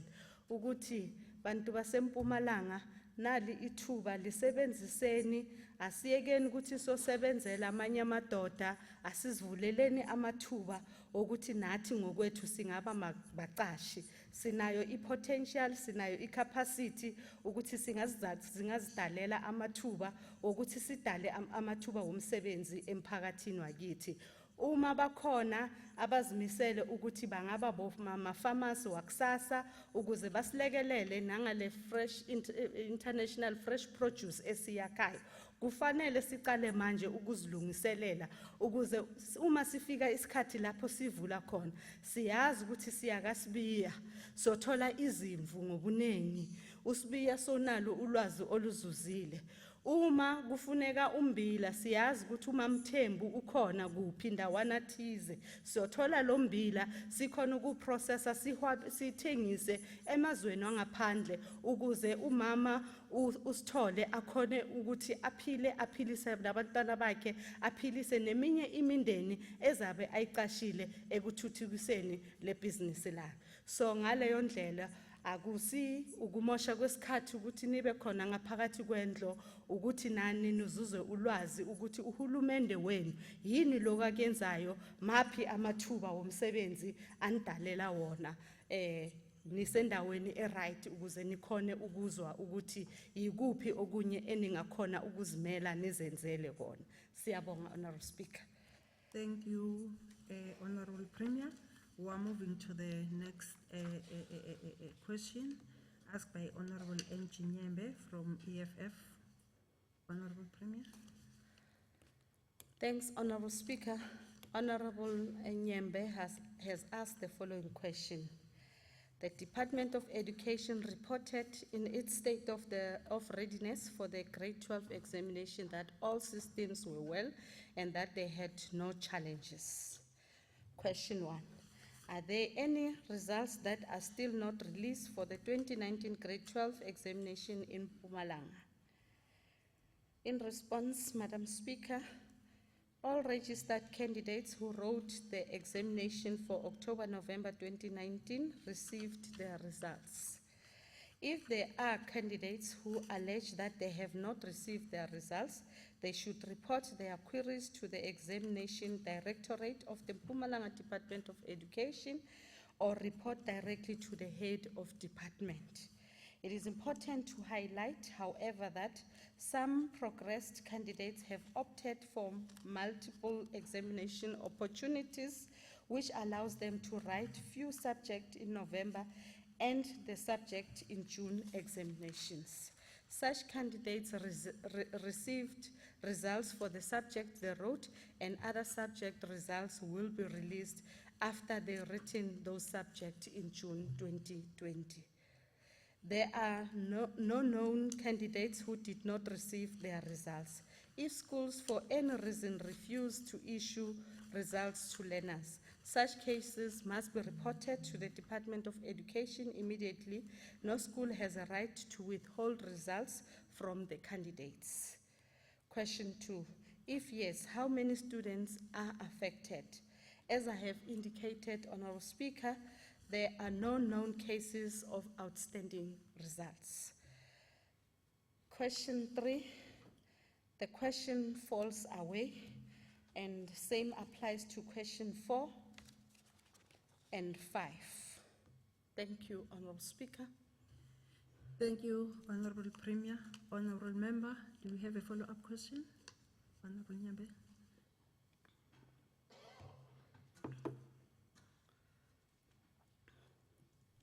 Thank you, Honorable Speaker. The follow-up question, we will do it in writing. For record purposes. Thank you. Okay, thank you very much. Any other follow-up questions from other members? None. Thank you very much. We are now moving to question 7. Siyabonga, Honourable Speaker. Umbuzo uvela kumhlonisha uGrobler ufundeka ngalendlela le. With regards to the police barracks in various police stations in Mpumalanga, can the Honorable Premier respond to the following? Question 1. Can the Honorable Premier state why the police barracks at Witbank Police Station has not been repaired since it burned down? The delays were largely attributable to the National Ministry of Public Works, which is the implementing agent for physical infrastructure. When the barracks burned down in March 2012, a request was made to the provincial headquarters to the National Department of Public Works, to which a procurement instruction was issued to the Mpumalanga region of the Department of Public Works in June 2017. Question 2. What is the cost of repairing the burned down barracks at the Witbank Police Station?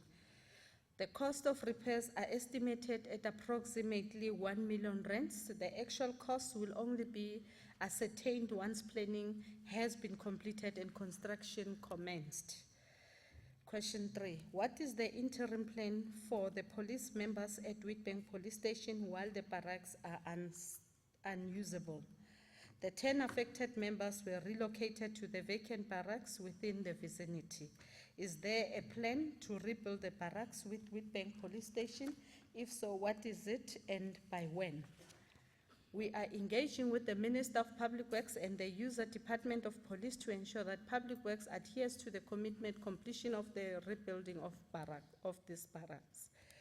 How many police barracks in Mpumalanga that are in a dilapidated state, and what will it cost government to rebuild them? The Mbalenhle barracks are in adverse condition for human habitation.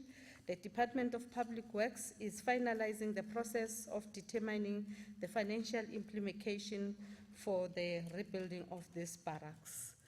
Thanks, Honourable Speaker. Thank you very much. Honorable Grobler, do you have a follow-up question?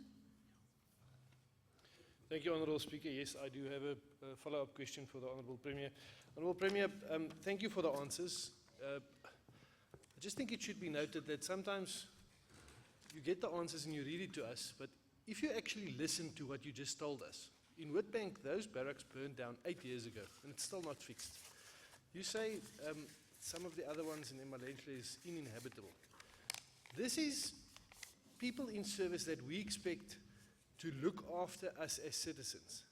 They should be proud of their equipment, they should be proud of their living conditions, they should be proud of where they are and where they come from, so that they can serve with pride and actually protect the community. But then we come with an answer to say 8 years down the line and it's a national competency and we just will wait.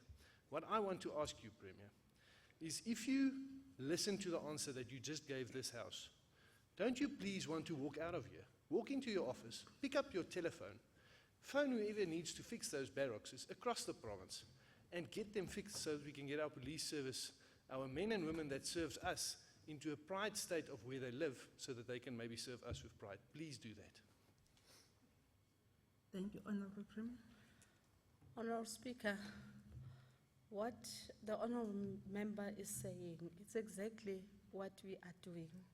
And we do have the PICC, where we sit with departments, national departments, we discuss all these matters. It's unfortunate that is not our competence, that we can say tomorrow we'll wake up and do something. It's not within our plan. But however, we cannot exonerate ourselves because we believe that we are one government, we work in an integrated approach. Hence, we took an initiative to say that we can't defer this question. We've got the responsibility to account as responsible, concerned government and citizens of this province. Certainly, Honourable Grobler will persuade and push them to make sure that we get this barracks in a good state that is habitable, that will ensure the dignity of our men in blue. And we know how hard they are working. We must ensure that the environment in which they find themselves, it is conducive. Thank you very much. Any other follow-up question, Honorable Member? Okay. Any follow-up question from other members now? Okay, none. Thank you very much. We are moving to question 8 from Honorable Webb. Thanks, Honorable Speaker. The question. Supplement. Okay. Okay. Thank you very much. Honorable members, question 9 was withdrawn because it is more or less the same as question 3. We are now moving to question 10 by Honorable Lashmi Narain, of which Honorable Mlombo will stand in for that, for Honorable Lashmi Narain. Honorable Premier. Thanks, Honourable Speaker. The question from Honourable Lashmi Narain reads thus. Honourable Premier, you have been leading successful campaigns in the province against gender-based violence and against discrimination and killing of people living with albinism. No, not living with albinism. What has been government assessment of the main reasons for the rise of such crime in our society? There is no consensus that GBV has ceased to be a social issue because it has progressed in a drastic manner and has become a human rights issue. The increase in gender-based violence is attributable to gender power inequality that is rooted in patriarchy. Gender stereotypes are often used to justify violence against women. Cultural norms often dictate that men are aggressive, controlling, and dominant, whilst women are docile, subservient, and rely on the men as providers. This translates into low levels of women's empowerment and support, socio-economic inequality, making women more vulnerable to multi-facets and often violent abuse. In the main, attacks on people with albinism emanates from the incorrect belief that limbs of people with albinism can bring wealth or good luck when used in portions. Question 2. Have we developed a provincial strategy to deal with such crime in our society? Taking it from the pronouncement by His Excellency, the President of the Republic, the province has embarked on the initiative including a mass media campaign that targets communities, schools, and recreational facilities. This campaign targets men of all ages and inculcates a culture of gender equality. The incorporation of women's rights and gender power relations in life orientation within our school system. Gender sensitivity training for law enforcement officials and deployment of gender sensitive training for law enforcement officials on gender sensitivity. Question 3. What message the Honourable Premier would want to send to communities regarding increasing criminal activities targeted at women? I wish to emphasize, Honourable Speaker, that violence against women robs our province, not only for its moral fibre, but also for its future. I plead with all men in our province to refrain from solving problems with violence. I also plead with women to report cases of violence and report all law enforcement to all law enforcement agencies that refuse to open a case of that refuses to open a case of gender-based violence to my office. We as the provincial government will leave no stone unturned in order to ensure that perpetrators of violence against women are persecuted. Question 4. What are the social partners who are involved in the campaigns of GBV and campaign against discrimination of people with albinism? There are many stakeholders who are involved in the campaign of GBV and campaigns against discrimination of people with albinism, amongst many of them are provincial offices on status of women, portfolio committee in National Assembly and provincial legislatures, National Council of Provinces and Women Caucus in Parliament, political parties in Parliament and in our legislature, the Women's Branch, the civil society organizations with a focus on gender equality and gender-based violence, gender networks and structures, trade unions, private sector stakeholders, development donor agencies, academic stakeholders and research institutions, Chapter 9 institutions, media, faith-based organization and traditional leadership structures. Thank you, Honorable Speaker.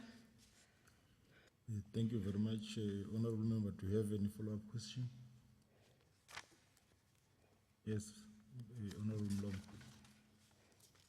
Mhlonishwa Somlomo, ayikho i-follow-up question. Lengifuna ukusho nje kubonga kuNdvunankhulu. Kutsi solokhu asukumile wathatha lo mkhankaso wekulwa nokuhlukunyetwa kwebantwana nabomake. Le tento tokuhlukunyetwa kwebantwana nabomake kule COVID sekehlile. So Yes, there's a point of order. sithandza kubonga nje so-African National Congress. Thank you. Yeah. So hleli phansi asibonge la bathi follow up question. Hayi kubongelela ubonga bongani. Okay, thank you. Yes, any other follow-up question? Somlomo, ngilungise Sekela Somlomo. Can I correct the honorable member? No, there's nothing to correct. Let's take the follow-up question and continue. Yes, Honorable Member Sidib. Honorable Deputy Speaker. Ngiyabonga Sekela Somlo. Honorable Prim, are you aware that this gender-based violence is still rife and happening in the province of Mpumalanga, and many perpetrators still go away with it? A case in point, there is a woman who was killed by a taxi owner last week, and that taxi owner from around Nelspruit is still walking free in the street. The police are not arresting him because they are afraid of him because he's a taxi warlord. So what is your plan around such situation? Because it is there. There are photos of the dead woman. The newspapers do have it and everything. We went to the police. They are telling, but when we investigate, you can find that the police investigators are afraid of that man because apparently previously he killed some because he has been doing that. Okay, Honorable Premier. Honorable Deputy Speaker, we must indicate that this gender-based violence, it's a very sensitive matter. It's a matter that we must all work very hard to nip it in the bud. It is true what the Honorable Sdibe is saying, that despite all the efforts that are being done, despite all the pronouncement and despite all the initiations of promulgation of the legislation that will sought to assist in this regard, but for some other reason, our male counterparts, they still find joy in doing this horrific and gruesome killings of innocent souls. It's a matter that worries us very deeply. It's a matter that leaves us shattered to say, what then? What is it that needs to be done to stop and curb this scourge once and for all? I'm not surprised to hear that just recently there is another case. An innocent woman, she went to attend and celebrate with the women in her organization in Bushbuckridge. Upon her coming back home to be integrated nabantwana bakhe, the former boyfriend, the woman has 4 children. She gets into the house, sneaking in, shaya lo mama, uthi uyabaleka, uthatha ibhodlela uyamgwaza just in front yabantwana bakhe. Just a recent incident that tells you ukuthi men are so determined to kill us brutally as women. That tells you that they will not stop, they will stop at nothing because they are cowards. Hence, we are saying, us alone as women, we cannot keep this scourge from happening. We need you with your masculinity to assist us and knock sense in your male counterparts.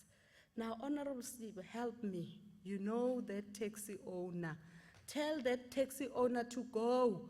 I use surrender my poison. He must do what is right. Tell that man to report himself in my poison.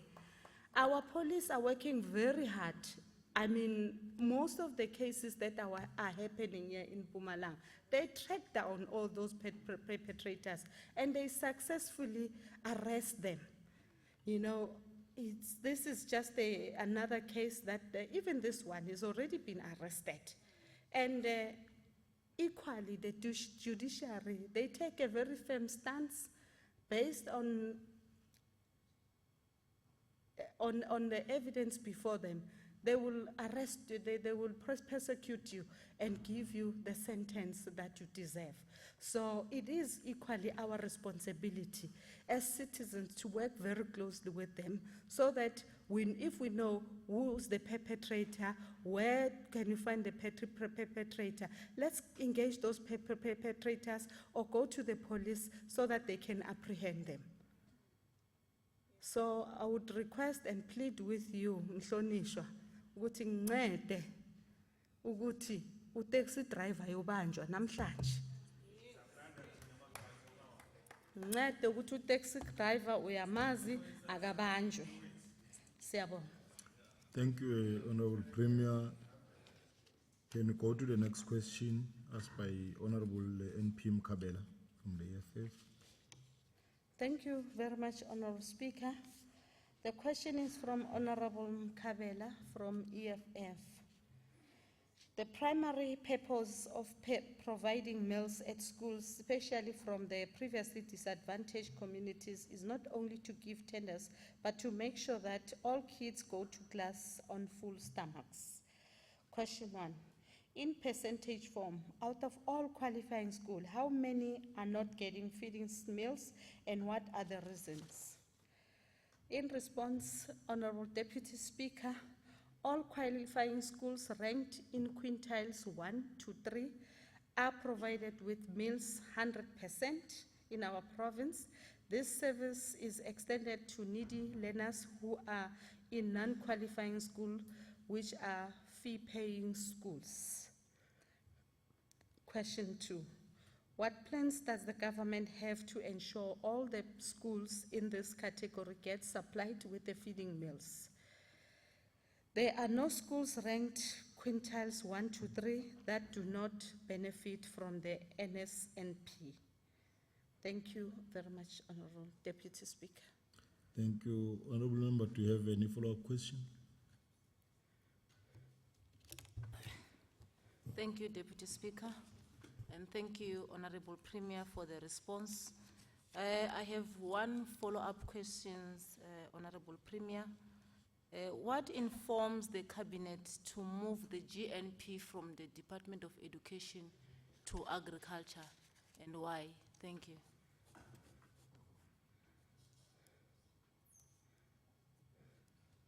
Honorable Premier. Thanks, Honorable Deputy Speaker. The Department of Agriculture is the department that is responsible for producing all the fresh produce. As provincial government working in an integrated effort to ensure that our small-scale farmers does benefit from this entire value chain system. Instead of procuring services from well-established farmers, laba abanabo ithingabiza amagama abantu ngoba mara nilungela kunamuntu ozangibamba la. abo food lovers, nabo bani bani, they are well established. Siyahamba sithenga laphana, labantu bakithi laba esikhala ngabo Mhlonishwa, Mkhabela ukuthi abanamsebenzi. Noma bangaproducer lokudla bayothengela ubani. So thina sibone ithuba lokuthi singuhulumeni njengoba sibagcugcuzela ukuthi njengama-farmers amancane asafufuza asibanikeni ibhizinisi ukuthi nabo bakhona ukuhwabelana. Charity begins at home. It has to start with us, trying to assist them with making sure ukuthi number one, they are established. Mabaqeda uku-establishwa, then what? The next step is all those produced will assist them through our agri-hubs way to see the package and make sure that they are of good quality standards and coach them and guide them to produce quality produce so that those produce can also be purchased by us as government.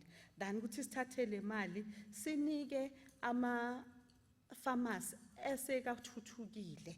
So the whole intention was a noble gesture to say that how do we ensure that we establish our own and from then we create a market for them there and there.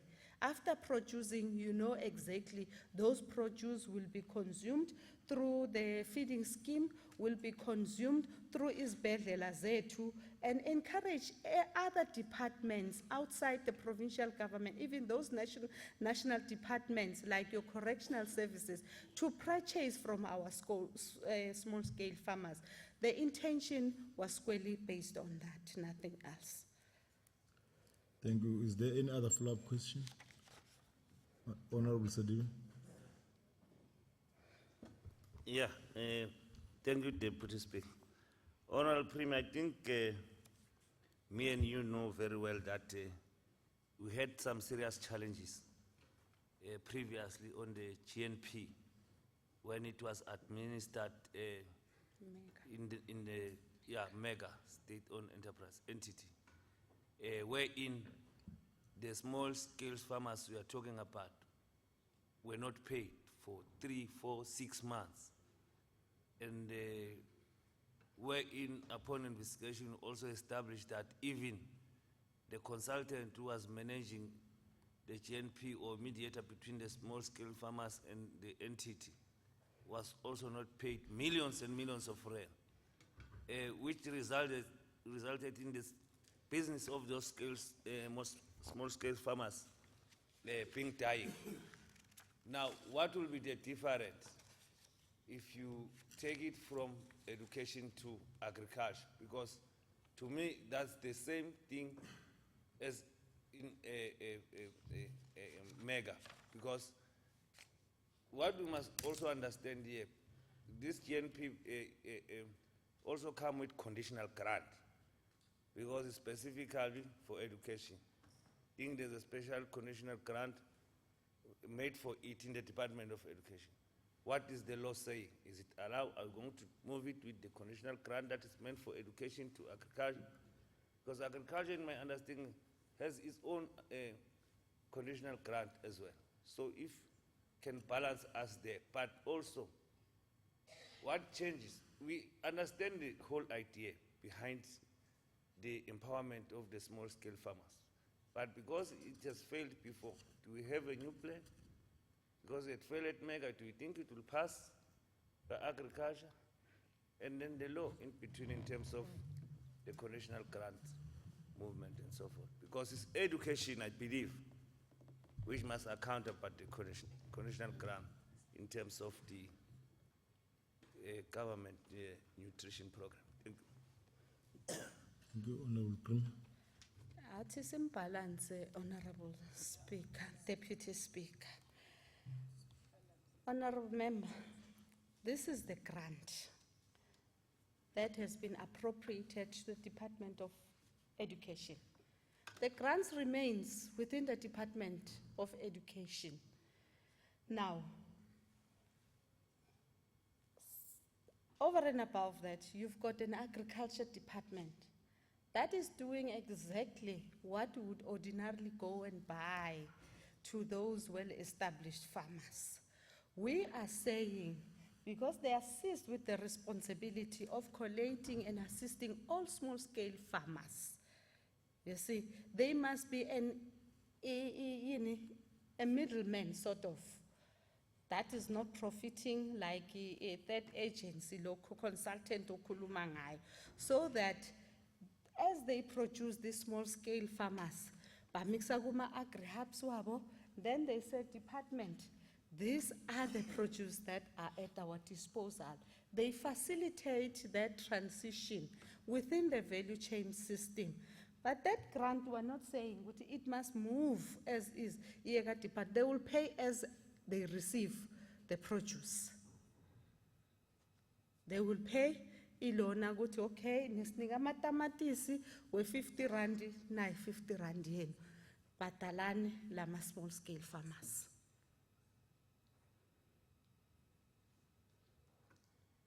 So imega sisazoyisebenzisa because ama storage pots wethu anemega ama fridge akhona la we need to store, keep the produce in a right temperature form.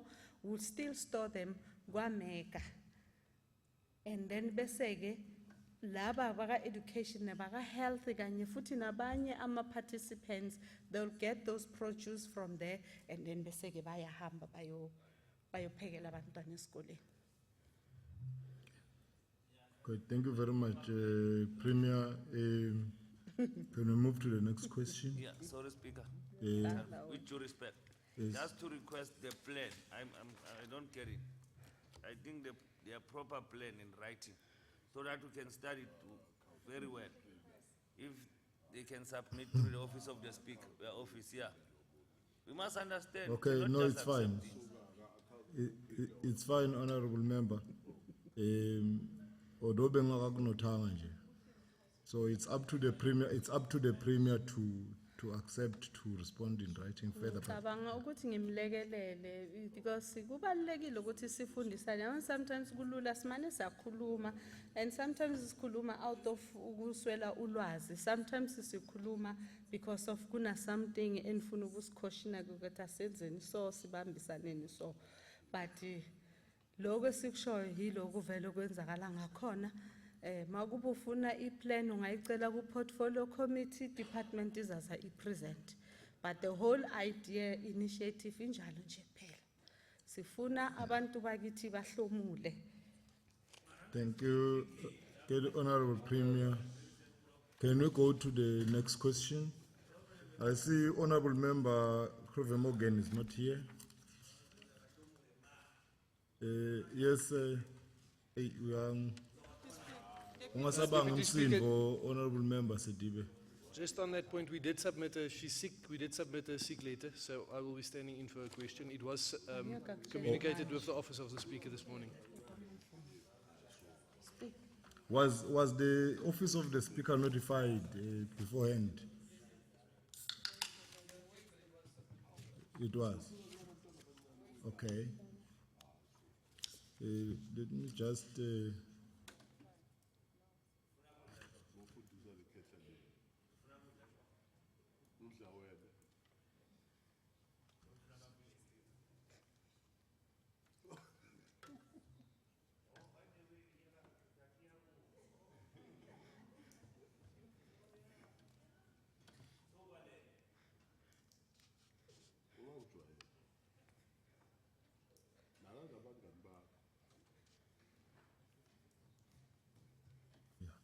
Okay, thank you, Honorable Member. I think that issue has been clarified.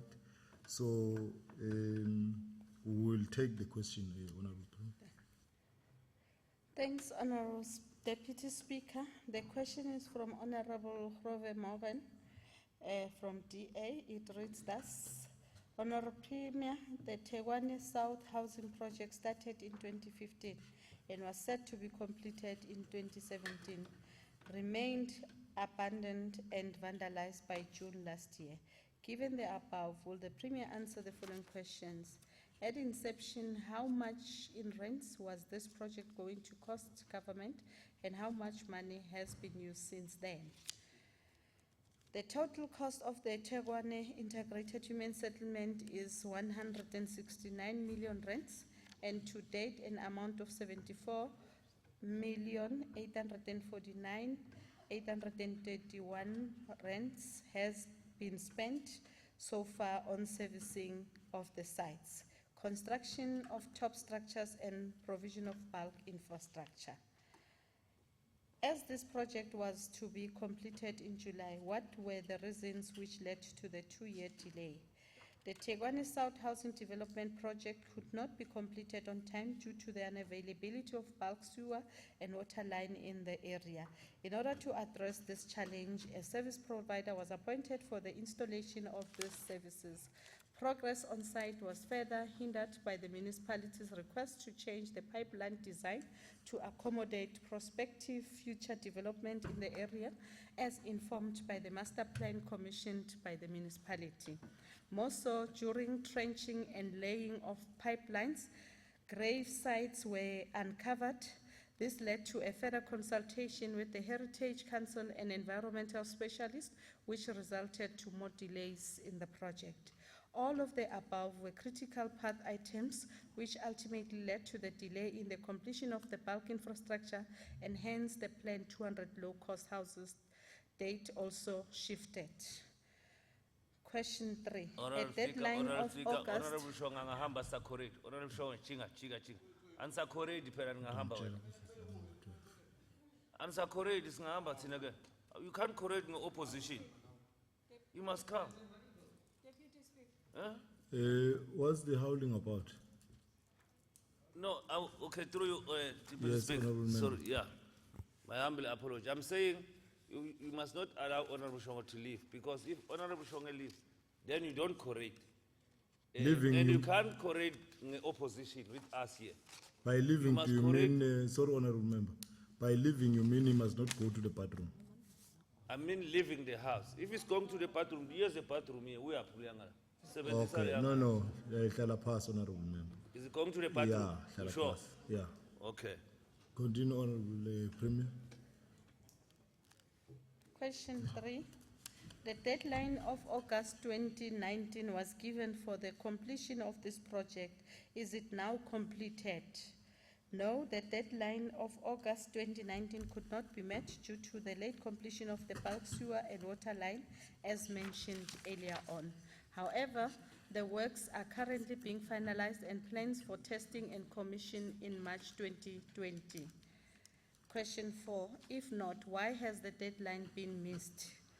The unavailability of bulk sewer and water line in the area, as I have alluded to, led to the overall delay in delivery of the housing development in the area, and more so the rocky ground condition that required blasting.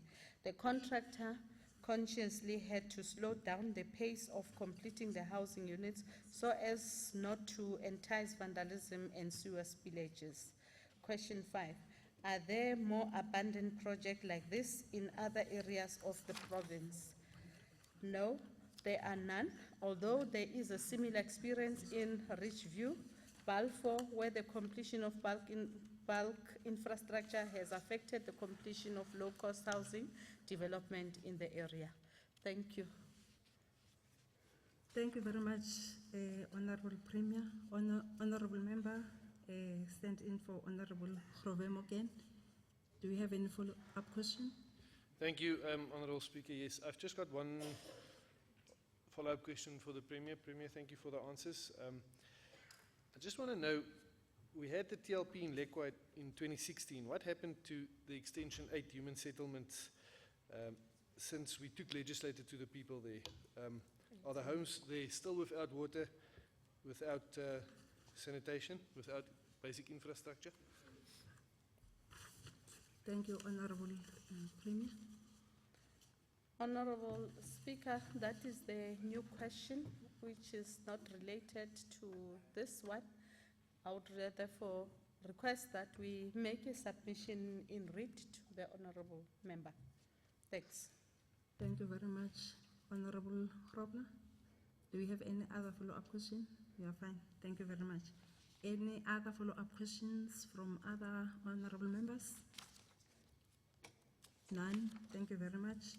We're now moving to question 13 by Honorable B.M. Lubisi from ANC. Stand in, it's Honorable Makaringe. Honorable Premier. The question is from Honorable Lubisi. Honorable Premier, the ANC-led government has a respected House of Traditional Leadership. A number of challenges arise in relation to service delivery in different areas of traditional authorities. Are these traditional authorities contributing positively to service delivery in their own areas? In response, yes, they do contribute positively to service delivery and nation building in their own areas. If yes, can the Honourable Premier elaborate on that? They participate in government programs, what that would be your ward committees, your war rooms, integrated development plans, and local economic development. They also participate in municipal councils.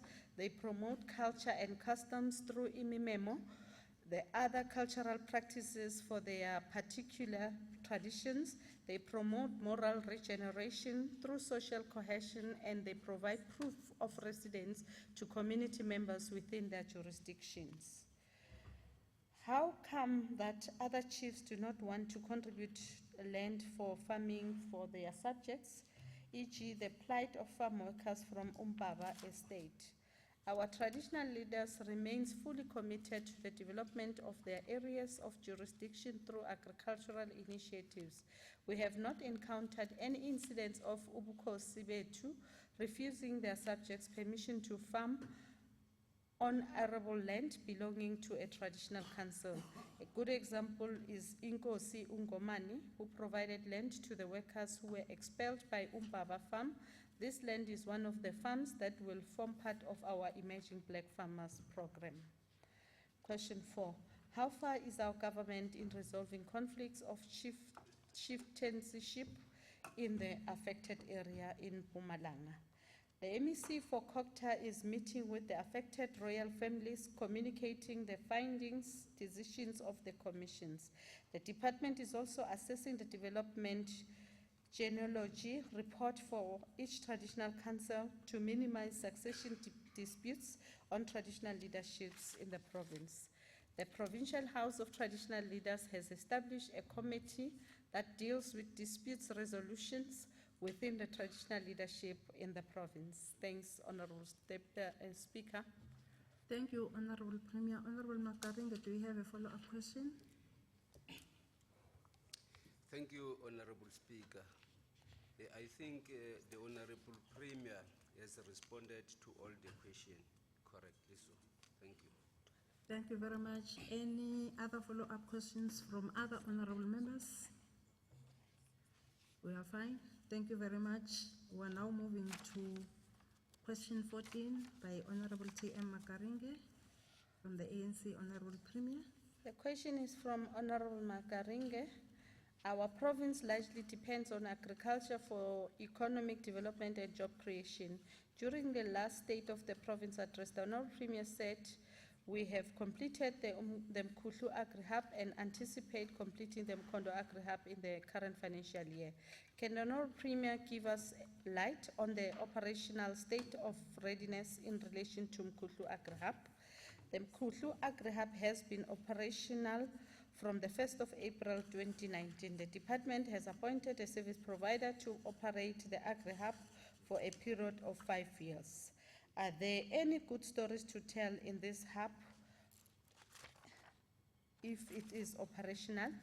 The Agri-Hub is in its early stages of operations and it has started to show sustainability. Different types of commodities are delivered by farmers on a daily basis. The Agri-Hubs are identified and strategically positioned as a distribution point for the government nutrition program. Question 3, how far is the completion of the Mkhondo Agri-Hub? Can the Honourable Premier explain in details the progress in the completion of the above-mentioned Agri-Hub so far? The Mkhondo Agri-Hub was completed at the end of November 2019. The contractor has finished the snag listing at the end of February 2020. The department anticipates to commence with the operation in the next financial year. Question 4. Can the Honorable Premier brief the House on the measures taken to complete the Siyabusa Agri-Hub and how much has been spent thus far? The provincial government, through the Department of Agriculture, Rural Development, Land and Environmental Affairs, intends to convert the current Agri-Hub into a pack house. The department plans to identify potential sites where the Agri-Hub will be constructed to benefit the local farmers within Kangala district. The total expenditure for the project, as implemented by Dr. J.S. Morokal municipality, is at 27 million rands plus.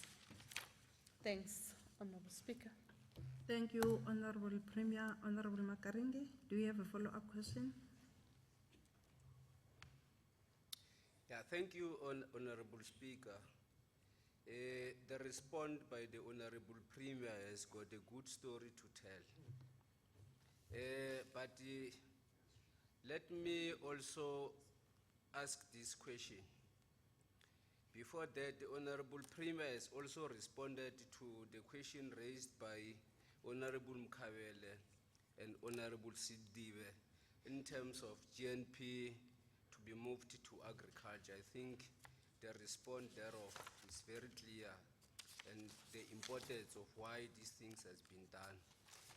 The completion of the two agri-hubs and the one at Dr. J.S. Morokal is very assisting to our emerging farmers, because what Honorable Sidibe was raising, that emerging farmers were owned by service providers, it's no longer going to happen.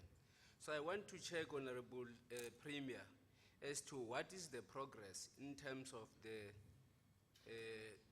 construction of the state-of-the-art Mpumalanga fresh produce, where the 3 agri-hubs will be feeding to the fresh produce. Thank you.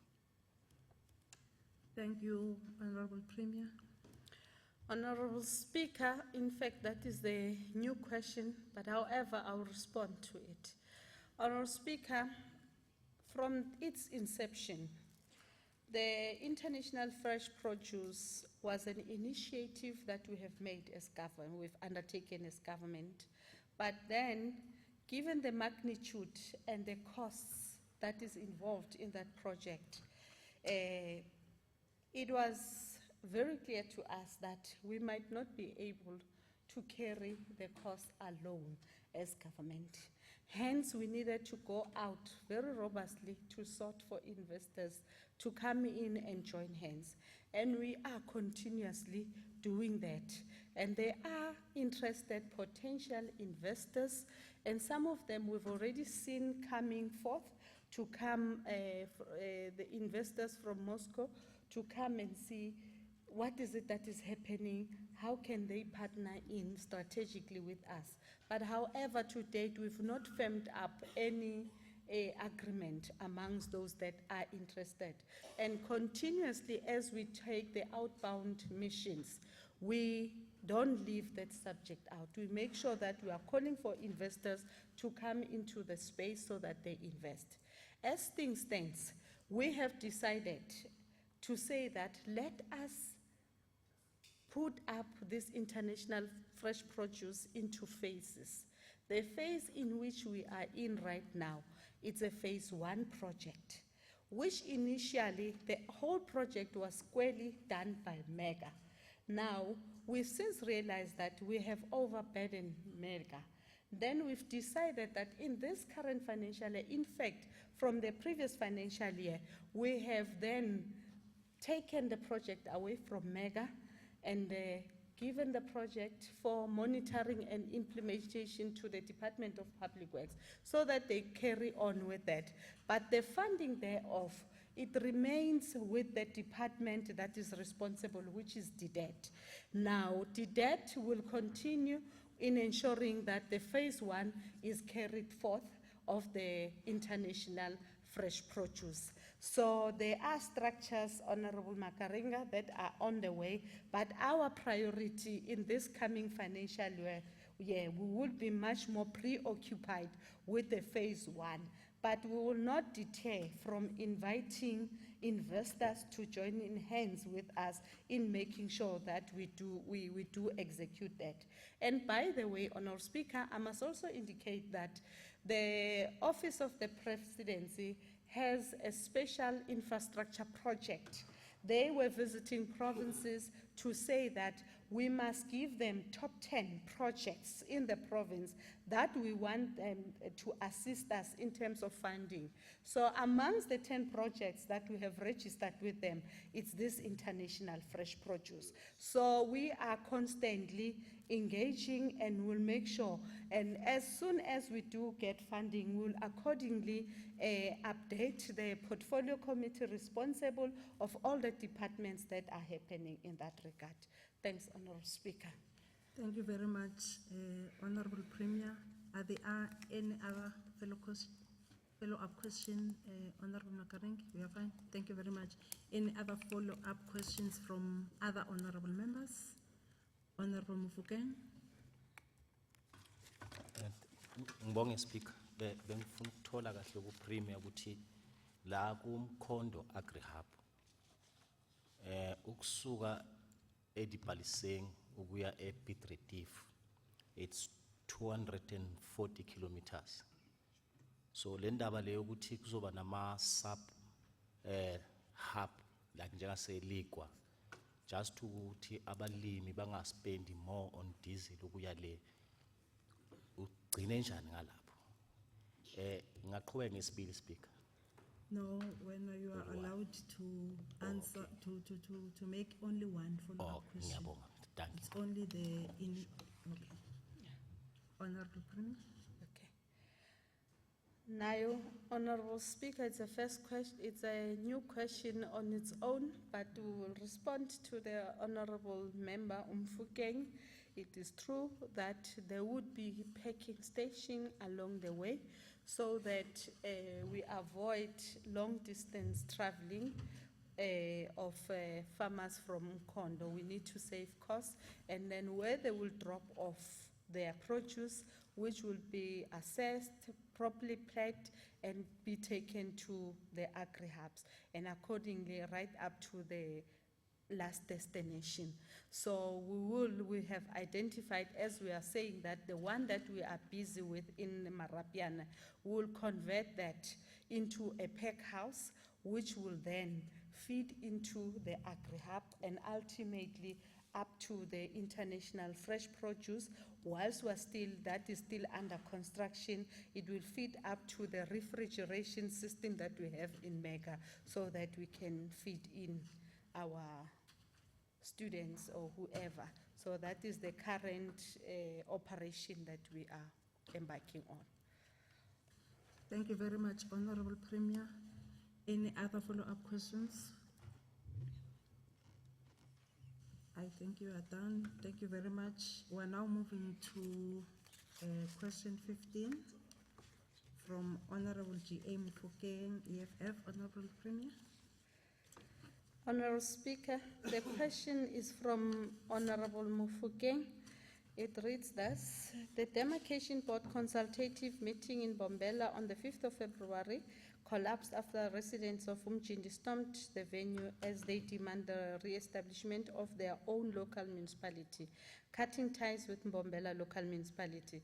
Their prospects are so severe that it affects schooling and other essential services. What plans do we have to reconvene the meetings? In response, the consultative meetings are convened by the Municipal Demarcation Board.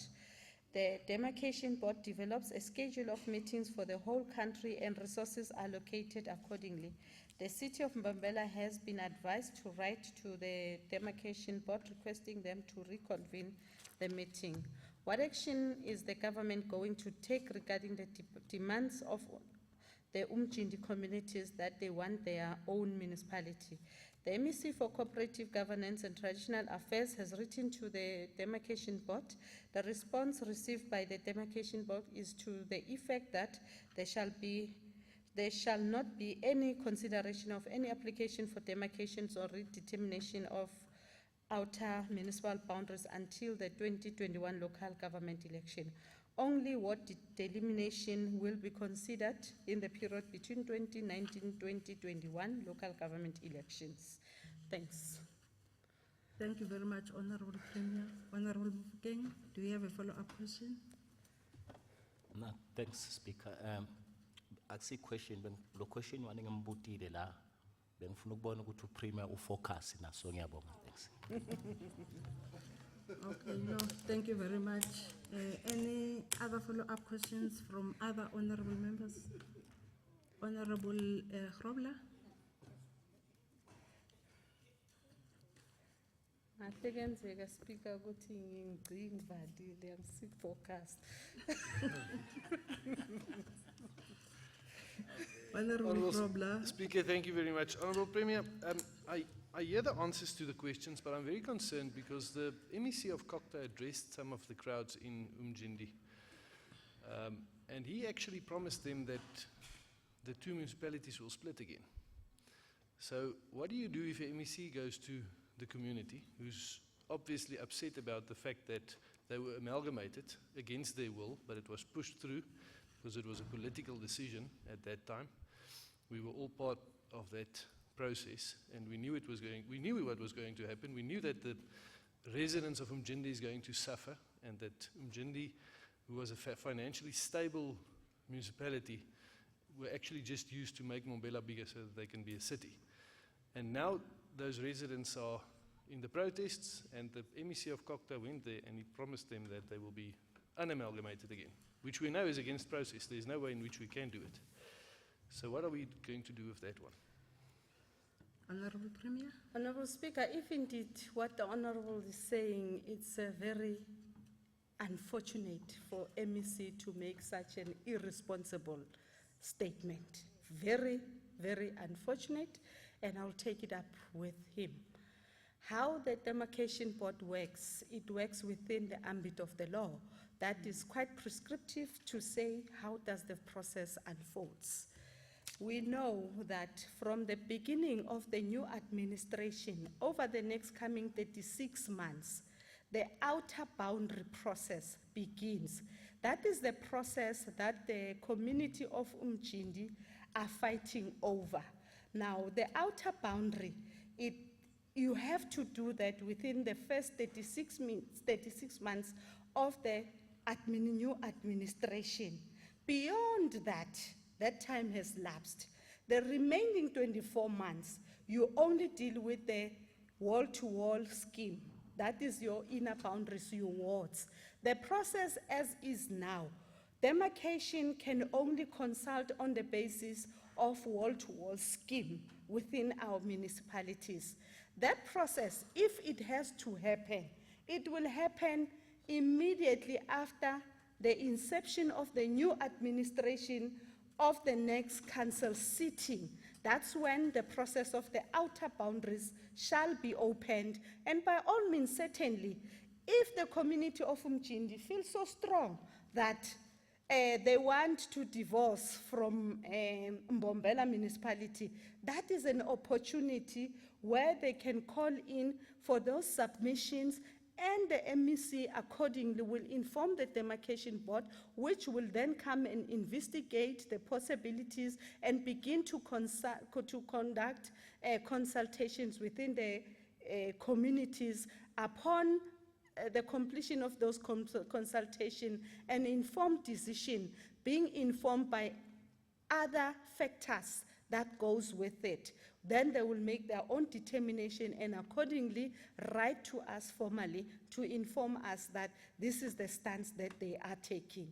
So until that process, for us to make such pronouncement, and I want to repeat that again, it's misleading, unfortunate, and irresponsible. Ours is to support the process at the right time, because we are working together with the demarcation board, acknowledging their independence as well. But then at the center of that, the MEC will be driving that process. Thanks, Honourable Speaker.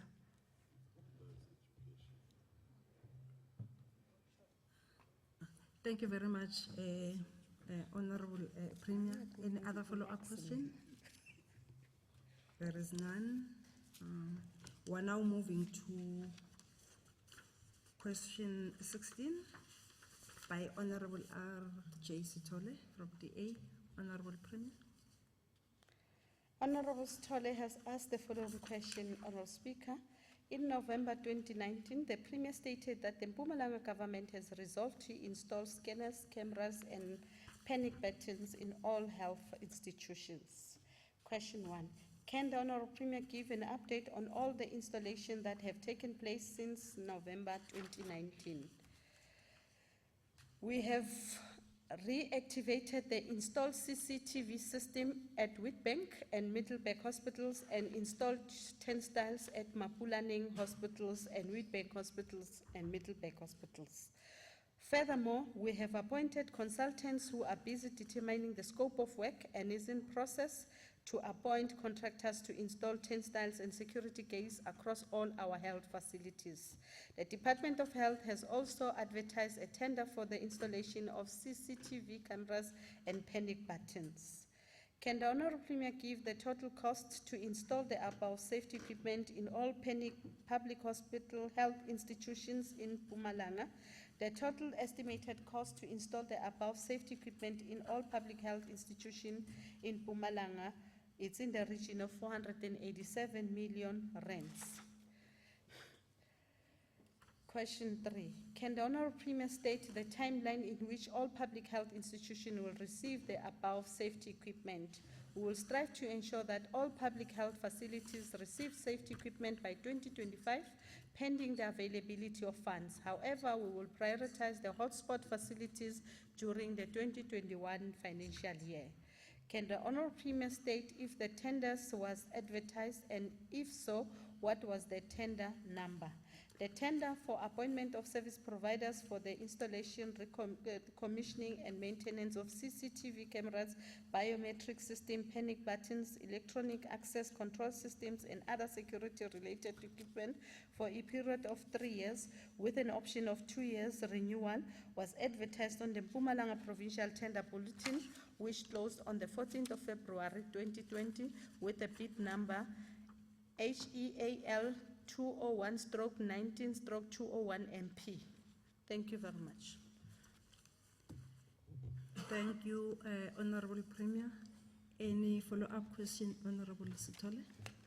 Thank you, Honorable Speaker, and thank you, Honorable Premier. Thank you. Thank you very much. Any other follow-up questions from other honorable members? None. Thank you very much. Honorable Premier, I think you have exhausted your 120 minutes, which is 2 hours. So we have come to the end of the question time. In terms of Rule 3 of the rules and orders, the Premier should submit the responses in writing for the remaining questions that have not been responded to. The responses will be circulated to all the members of the legislature. Siyabonga, Honourable Speaker, for the opportunity.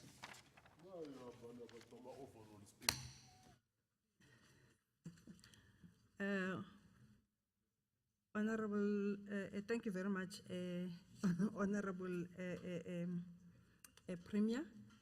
We are now moving to the next item. The Secretary shall read the second order of the day.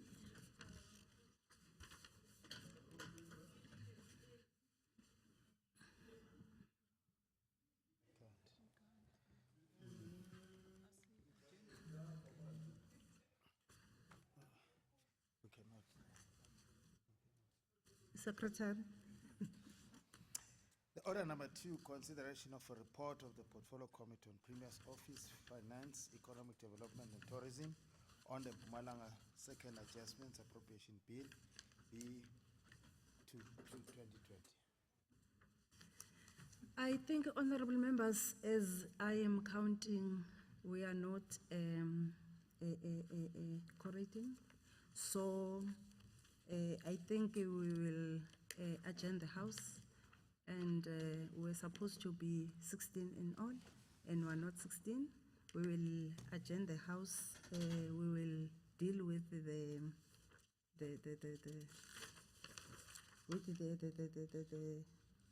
the short title of the second adjustment appropriation bill in the next meeting, because yes, we are not correcting. So I will request that honorable members remain standing up until the procession has left the chamber. The House is adjourned until the 17th of March 2020 at 14:15 in this very same chamber.